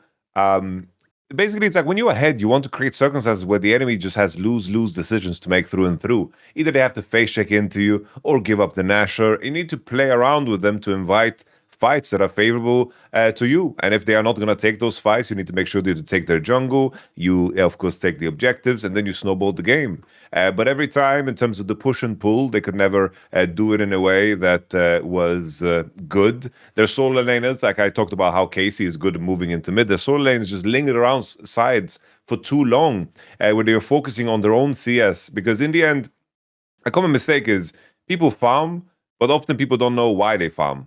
But when you have your items that make you stronger, then force the fight. Because why are you farming? You're farming to have a window of opportunity where you are stronger than the enemy. In game 4, when they were up 2-1, they were like in a mad lead at like almost 28-30. That's it. You're just close to series there. I know what you mean. Like you've got it. Like it's over. You don't need to keep playing. Oh, just they just needed to. Okay, I got my item now. I am 3 items against 2 items. Let's clear all the vision around Nash and let's play with the vision pockets. They have 2 blue trinkets, and then let's just progress the game. But instead, they just stayed on the lane. KT were allowed to ward, and then eventually, in 2 circumstances, of course, Shiwu got caught, but also in terms of how they just position around objectives, that Kaz could just walk in and steal objectives in such an easy way. Sure, you can blame Lucid for his smite skill or whatever, but you shouldn't be in that position in the first place to create some kind of a trade. It doesn't make sense. It was just such a strange thing to see, because D+ in winter, when they, for example, beat T1, they showed that they can do these things. And especially like a player like Shiwu and Lucid, you can no longer call these guys rookies. They have played so long. It just feels like they're kind of rookies because they're making rookie mistakes while showcasing that they can be very talented players. Because in that same series, they're doing a lot of good things. In this whole split, they're doing a lot of great things. But then just these horrible mistakes, lack of discipline. I don't know if it's the pressure or what's going on there. I really, really can't tell. But you know, the topic of cvMax, it was said that like Shiwu cried after the series. cvMax was comforting him. It's not like, it's like just because it's such a reoccurring topic. I don't think after they lost the split that he just tore into them, because it's not the time to do so. No. Like if any coach worth their salt, it's like you do that mid-season for people to understand and then to, of course, get a grip and get a hold of the situation. Like I already mentioned, it's like I had this Russian coach in Warcraft 3. I already talked about it a little bit, but he was flaming everything I do, every mistake. It was perfect for me. That's how they do it, bro. Yeah, it's like, he's like, here you play like shit, here minus point, here minus point, here you lose footman, here you click wrong, here you lose this, here you can do damage. What you do, Bliat? No, don't do this. This is fucking amateur. Every time it's like, I tell you 10 times, why you do this? And like, everything was meticulous, you know, he was insanely precise. But then finally, like I played the finals against Hera, was the Age of Empires Go, right? And I got reverse swept. Then he said, you know what? Be proud. You can say you humiliate RTS GOAT 2 game. You fuck him. And then he praised me for the first time in a 3-week arc. Good as well, Yamato. I bet it felt like fucking your dad's giving you that big warm hug once in your life, you know. That's all I needed. That's all I wanted. It was brilliant. It was brilliant. Shout out to Death Note. What a G. I love this guy. But it's like, that's the moment to say it, you know, because he coached me in the end because I put in 16 hours a day. And I can't imagine that if cvMax flamed them after this, I don't think it's a time to do so, you know. He just practices his stand-up routine, you know. No, by the way, that's all. This is also one of the things, Loki, I also now love about cvMax. Like, his interviews fucking crack me up, bro. He's got that Lance Armstrong in him. He's got it in him, bro.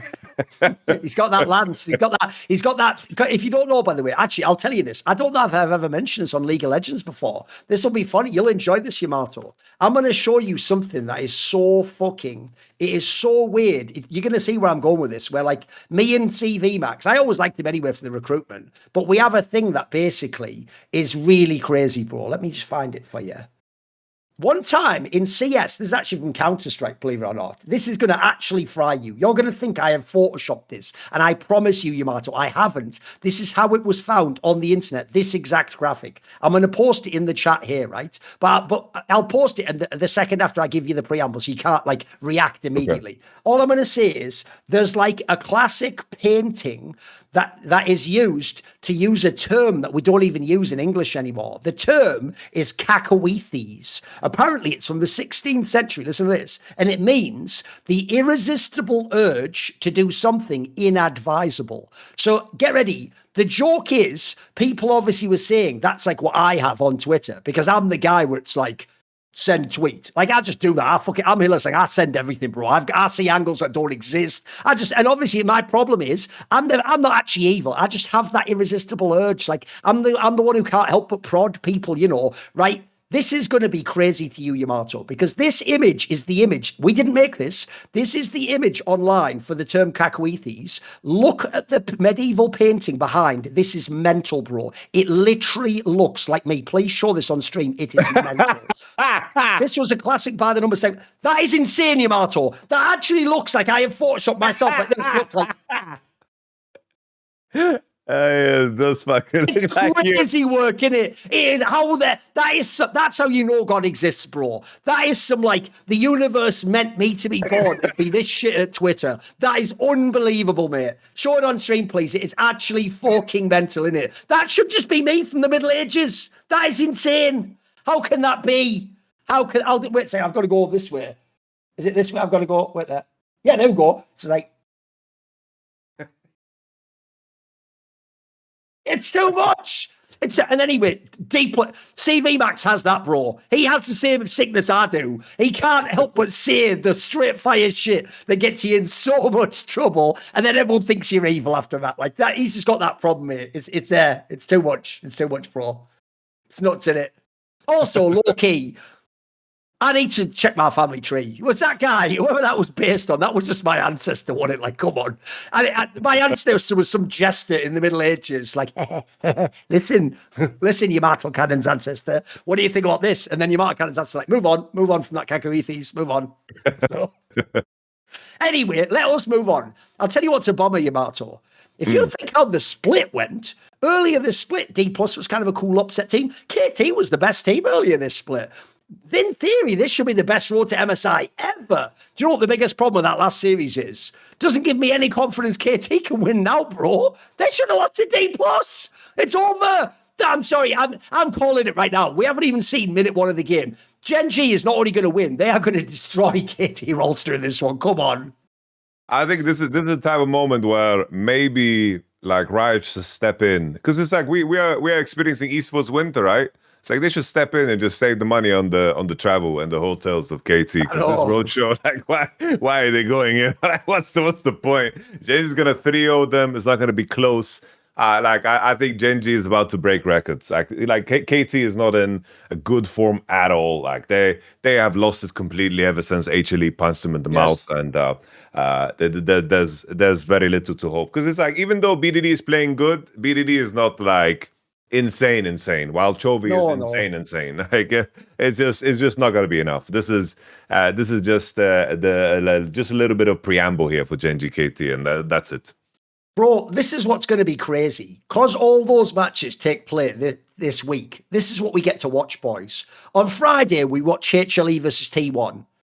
Already straight fire. Then the lower bracket is the Gen G game. And then on Sunday, we get to watch the grand final of whoever is like the last spot. This is actually going to be one of the best weeks this year to be an LCK fan, mate. This is going to be fucking cinema. I'm so locked in for this. Again, if you're bored by matchups like that, League of Legends isn't for you, mate. Find another esport move or get another different hobby or something. Because these are the best matches you can hope for. There's going to be straight all best of 5s too, and they've got the MSI spots on the line. There's pressure in every single match. There's nobody can like pause for a moment. Like, this is big stakes.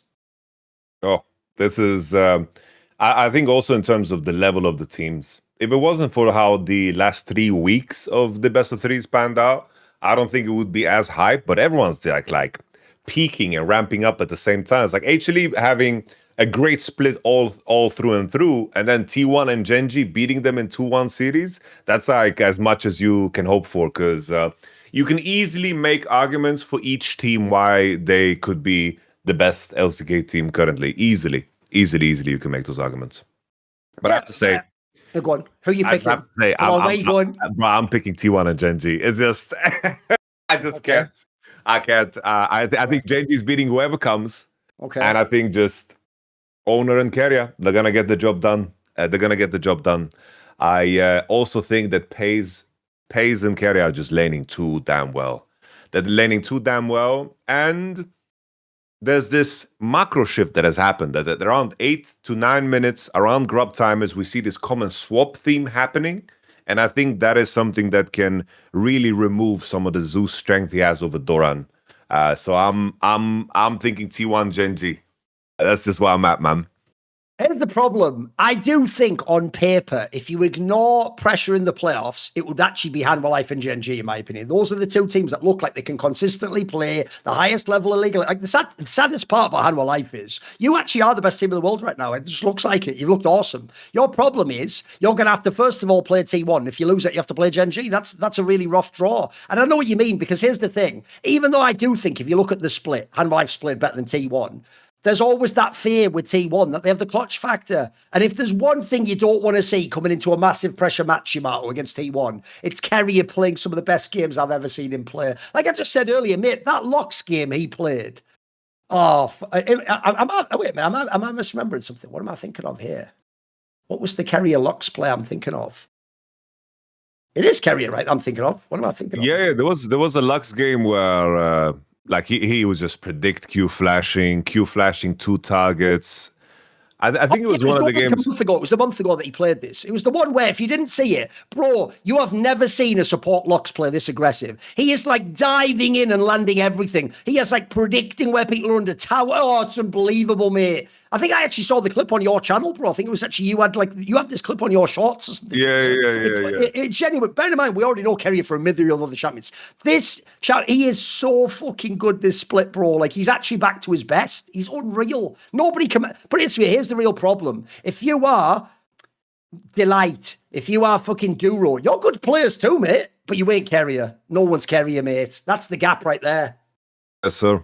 The added layer of mystery is that we haven't seen the teams for now. It feels like forever. Like solid two weeks, 2.5 weeks. That's plenty of time. And I wonder how these teams are gonna develop and how they're stewing on what. Like, I don't even know who they scrim. Like, how do they practice? Oh, exactly. Maybe the LPL teams.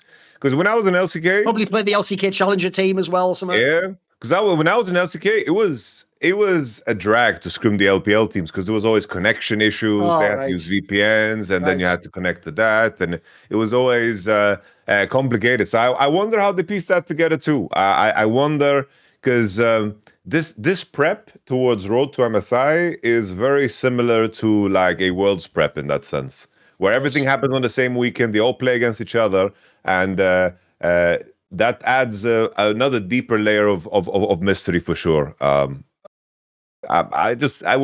hyped. It's also, you said it earlier, bro. I'll tell you the part on T1 that people have underhyped is because the year began without them being champions or even like finalists, and they looked like sometimes sketchy in some of the matches and people were playing bad. I actually think some T1 fans, believe it or not, actually quickly checked out on Perkz and they were like, it wasn't the right signing. We should have done. Mate, the last month or so, Perkz is frying people. He looks like exactly the dream player that you wanted to join. Like, this is what he did in JDG. He's a really strong player now. He isn't the Perkz from Gen G all those years ago, boys. Like, this isn't the pick your moment. Like, this guy goes hard in the paint every time. So, that's another thing. That bot lane as well. There's a world they could arrive at MSI. It's the best bot lane in the world.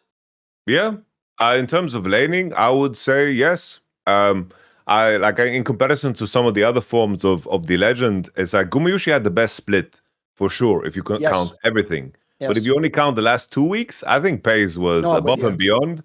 And looking at the other two players that we expect to go to MSI, like Ruler and Viper, it's like they have been, we trust them to get their shit together 100%, because it's like they've earned that. But it's like in terms of where the split is at, I'm with you. It could definitely pan out where we walk away from MSI. It's like Perkz was the best ADC at MSI. That could definitely happen. Here's what, look, I'm joking that they listen to this podcast, but if anyone from T1 out there is listening, here is the trash talk you need to do when you play Hanwha Life. This is what will bang. Listen to me.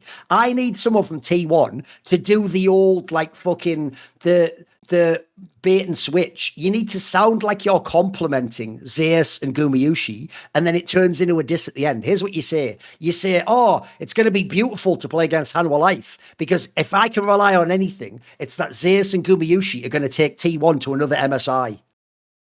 That's the trash talk there, homie. Because that match is mad. That's a fucking grudge match there, mate. That is a spicy meatball. That is a fucking crazy-ass game. I can't wait for that. No, this is like, you look at like some old royal family and you look at like their family tree and you look how like, oh shit, so it's like there's so much incest going on, in terms of how they're connected. Yeah. It's like this. If you look in terms of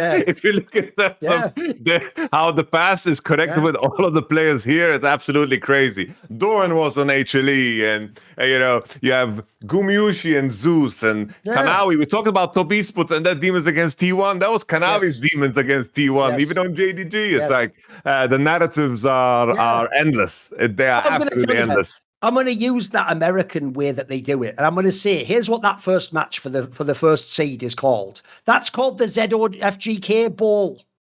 That's just ZOFGK playing itself. That's like the ZOFGK Civil War or something. It's nuts, in it. Like, that's going to be such a dope game. And then the idea, by the way, that the one waiting in the wings might just be Gen G. It's like, can I get any harder? Bro, I need to call a doctor after 3 hours of this. Like, my shit's supposed to go down. I don't even have a raising desk. I do. Whatever. That's just for the joke. AC/DC Heart of the Rock is playing in the background. Exactly. She's my cherry pie. But exactly, mate. All of that shit. All of it. All of it. All right, Mr. Duncan. We do questions, yeah? Yeah, let's just do some Q&A to end the show with. So obviously, if you want to ask us a question, by the way, I know I've said this many times, but I promised that really soon they'll launch out the Pro Premium thing. But for right now, I have to just say, go to the LFN Discord, subscribe to it, and in the SI questions channel, you can ask us questions, and we'll do a few interesting ones here. So here is going to be the first one. This is a spicy one, actually. I hadn't thought of this because someone's referencing what could have been some news on the show, but it's just a rumor at the moment. So Big Boy says, since Doinby leaked classic LOL, because apparently they might just do like classic WoW, they might do like an early League of Legends with the early shot, which is a great idea. We can talk about that in a second. He said, I can add, I've heard rumors that it will be based on season 3/season 4. By the way, if so, that's exactly the classic LOL I want.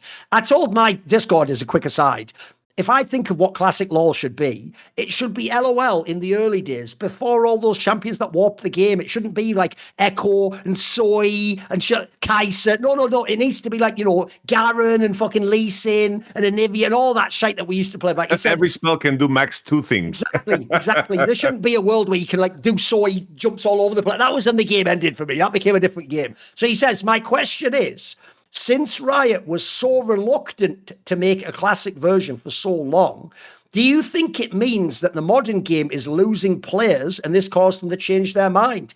And would you like to see some esports events using the classic version?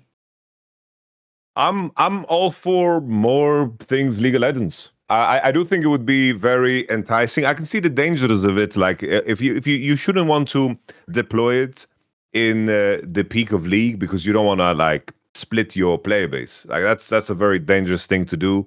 Yes. And I think it would be even it would go. You could go so far to that it could be a detriment to your main game if it turns out that the older version of the game is just more popular, because it puts you in a very, very awkward position. I'm sure that Riot will think of many ways on how to monetize that. That's probably something that they want to piece together.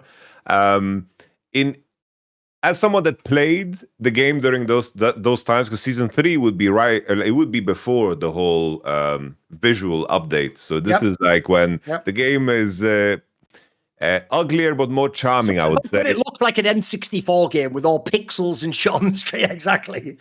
It'll be like the dragon looks so weak. The dragon and the monsters used to look really janky back then, didn't they? I know. I just think though that there's a lot of privilege that comes. Because the thing is, I would love to see competitive tournaments, because that would just be fun.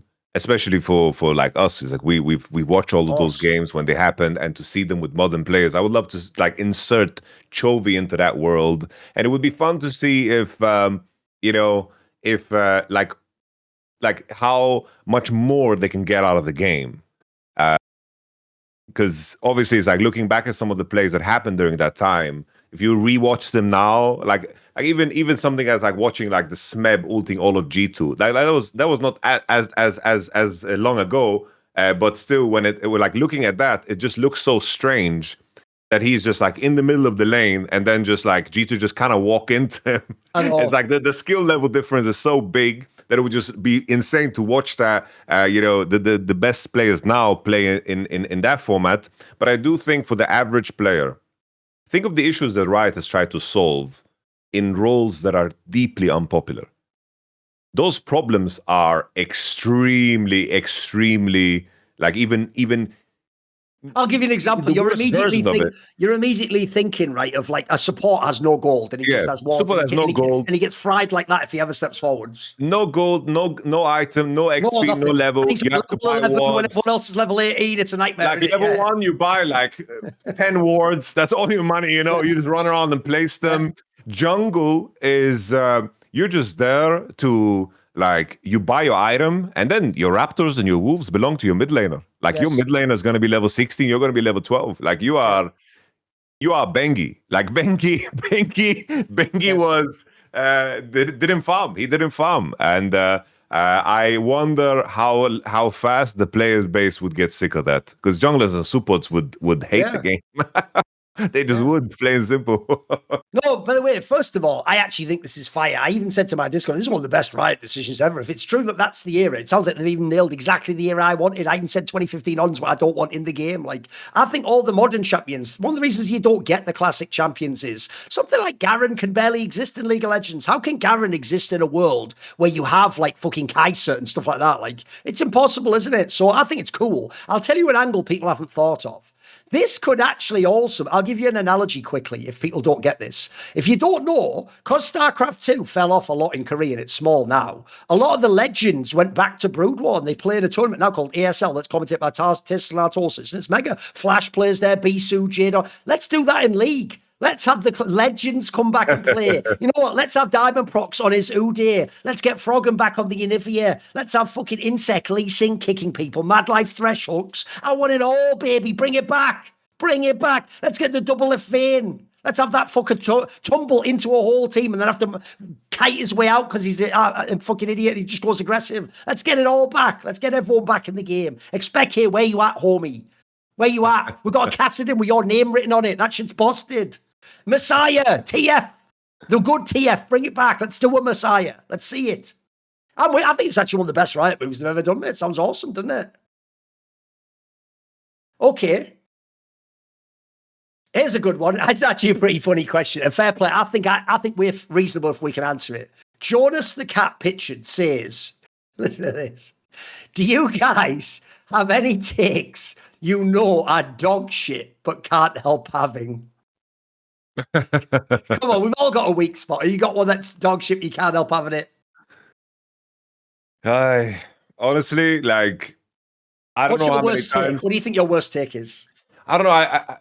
I always thought, over the past couple of splits, like, I don't know. I feel like I was the only one always thinking that MKOI could beat KC. Like, I was always alone in this. I always saw, like, in terms of macro, what they had, and for some reason, I knew it's like Super Mirror just throw the whole game. They threw leads. They've done it their whole career. But it's like, as I always say, it's like I think MKOI can win. I see that in my mind, but somehow, just I feel like it's so solvable that I think it should be solvable, but it ain't for them for some reason. And I think to myself, no, this time they'll figure it out, but they never do. And I have fallen into that trap. I think maybe, I don't know, 4 splits, four different splits, 5 maybe. One time it paid off. One time it paid off. But other than that, my belief in MKOI has bit me in the ass. And maybe I'll get baited once again in summer. I've got 2 that I think, because remember, it also means what do other people think a dog shit takes, but you can't help still having them. I've got 2 that are obvious for me.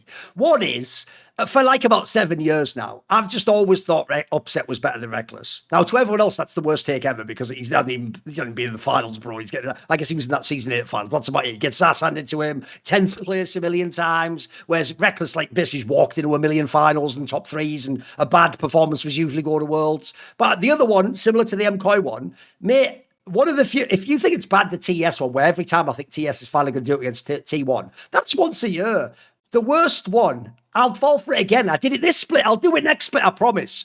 I will every single time see G2 play like ass in the regular season and go, this could actually be it, Yamato. They could actually, this is the one where they don't make the final. I fall for that one every time, mate. Because they do look worse. I know at this point in time, you actually have to just go on narratives. The coach staff gets them back in form. Caps plays better. Broken Blade plays better. Hansam is way better in finals than he is in the... But every time they trick me, because I look at them, I'm like, that level... It's why I told you I'm so impressed by the ability to peak, because normally in League of Legends, if you are that average for 3 weeks, you're just toast for that split. You don't come back after that. In fact, usually in League of Legends in EU, we have the opposite. You start hot and then you cool off. You don't start shit and then get really good. That doesn't happen. G2 does it for like what?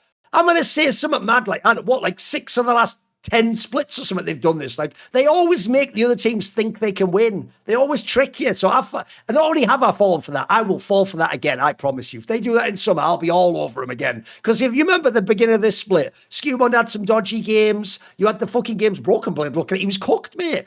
They looked like they were in really tough spot. The meta read was dog shit. Meanwhile, Vitality was shining. You had fucking Na'Vi was even pretty good. KC was strong. I'll fall for that one a million times, mate. Happily. Let's see. There's actually one guy, I won't say who, but he even asked one of the weirdest questions I've ever seen, so we'll ignore that one. Here's a good one for you. Oh, here's a good one. This is perfect for the conversation we had. Talon says, where does World Champion Finals MVP Tian ranked for you in the GOAT discussion for junglers. Ooh, That's an interesting one, right? Because he's got to be in the conversation. yeah, has to be, right? Yeah. It has to be. Like the surprising detail, right? When it's like jungle is such a tough one right away because there's so many junglers that have had very long careers. Yep. Right? As in terms of the recent years, it's like I do think I personally when I look at the rankings, I have to rate like the last 4 years a little bit higher than like the years before. It's like if I think the of game's more evolved and competitive. yes, like right? now it's like So, you have such tough competition between the players too, regionally. I mean, a lot of the legends of the beginning of the game, put it this way, the classic league era people, a lot of them can't be in these GOAT conversations anymore. They can't be number one, can they? Because it's like already some of the ones that are still active. It's like even the junglers we think that are gonna go from LPL and LCK are all like in the conversation. Yeah, Canyon, Tarzan, Owner. you have Owner, of course. And then I'm trying to think of the guys that retired. There's like a player like Jankos. Probably I could see myself putting Tian over the guy. Just based on, of course, region, winning the World Championship too, and how good Tian has been consistently in the LPL. Even the simple aspect of this year, it's like coming back after taking a split break and then just being the best jungler is insane to me. It's crazy. The talent level must be unbelievable, isn't it? But then to throw him in there on the list, it's like he definitely makes top 10, but where he lands there at the bottom, because it's like, does he go over Karsa? Does he go over like where do we rate Clear Love? Score? It's like it becomes complicated. Yeah, it becomes very, very complicated there in the bottom side of the conversation in the top 10. It becomes very, very difficult. How about you, Thorin? Well, maybe you have look what a self-serving cocksucker I am, because I'm just going to use this as an appropriate moment to segue and do cross-promotion, because actually 2 episodes ago on Shut Up and Skill, my show with Nymeria and Peter Dunn, we talked about who the GOATs of every role are were. So actually I did say I think Canyon's the GOAT jungler. After that I had Score. After that, it gets really interesting, though, mate. After the top 2, I think it's where it gets super, because you can go Karsa, you can go fucking, I think Tian's in the mix. I mean, one thing about Tian that makes him very interesting on this list is a lot of these junglers became the brain jungler at the end. Tian's still doing it with his hands now. Like you said, his Lee Sin is still straight fire, mate. If I took the nameplate off, you'd think that was some stud LPL rookie. Like, get this guy on a team. He's already been on a million teams. He's even taken splits off. You could, like you say, Peanut has to be in there somewhere. Yeah. All he's done. Jankos has earned it, just all the international performances. I think it's a tough one. So I would say I know what you mean. Top 10 definitely. I feel like it depends on what day. I could maybe say like top 5 maybe. I think it could be like 5th or something. I think it's a very, very reasonable one. Yep. Also did it with a lot of different teams and teammates. He wasn't just one guy who stayed in one team his whole career. Okay, let's do this as the last question. So the last question will be, let's see. Oh, this is an interesting one. We won't go super in depth, but I think you'll enjoy it. So Kiku says, while talking about Monkey, so the jungler of Team WE, you mentioned examples of teams piloted from the role of mid, because that's the classic role, obviously, to have the best player beyond is your mid laner, right? So he's saying, are there some examples of teams piloted from the other roles? So who comes to mind? What are teams that weren't just based around the mid laner? What's like another team where then the other role was the one that you think was the key position? I think we can like instantly for top lane. So we talked about Reaper a lot, like Reaper and how his SK Telecom looked. I remember like his Evelyn top lane games. They just stood out. They are just like burned into my brain when they played. I believe I Am Cologne. Like that yes, for me is unforgettable. Yep. Khan in when they had of course the Longzhu team. Yeah. Bringing the whole team back, was playing for him. Bringing back the era of like top lane dominance in a world where he got screwed probably by Ardent Sensor because maybe in a different world they don't lose to Samsung if Ardent Sensor isn't the main topic of the game. I'm trying to think of like jungle. We already mentioned the last time we mentioned Milky Way was another example where it was driven through the guy, and I think the classic example of ADC would just be Uzi, right? It's like Uzi is the easiest one to lean into. So what are some that come to your mind? Support is the most difficult one. It is. Support, I think, is the hardest one. So I will say, even for support, you could argue Matters S, Samsung White, the whole way they played on the map was him, right? I would say, I've got a modern example for you. The most recent one, they're active right now, was Tarzan and Anyone's Legend. The whole game. That's why every time they look at a Sejuani, my heart dies. It's like, what? Bro, you've just taken Messi and made him a central defensive midfielder. What are you doing? Bro, what are you doing? Then how about when Xiaohu went top lane? Bro, I still think that's the most underrated split ever. Bro, he went top lane, played Lucian, and was shot calling the whole map. Remember, no one even remembers Crying was the one that was the mid laner. He got Crying an MSI title, bro. That's nuts. Then the last one. Only Annie. He did, because his job really was just do the ult, shut the fuck up and get out of my way. I'm Xiaohu, bitch. And that was, remember, there was no Uzi Eye there to give all the credit to. Then the last one I had was obviously when Smeb was on Rocks Tigers. What a fucking... He used to not only be the carry top laner, but he had a beautiful macro game too, and he clearly knew what to do and how to interact with the team. So there's some classics for you. Okay, if you'd like to ask a question next week, subscribe to the Last Nation Discord. We will see you then. And by the way, the next episode will be tons about the game, because we've got LPL finals weekend, we've got LCK Road to MSI, we've got, I think actually LCS is like the next week or whatever, but it's going to be a banger. Come back, and maybe, who knows, maybe we'll have more news about Classic League. Maybe we'll have more shit on that stuff. See you then.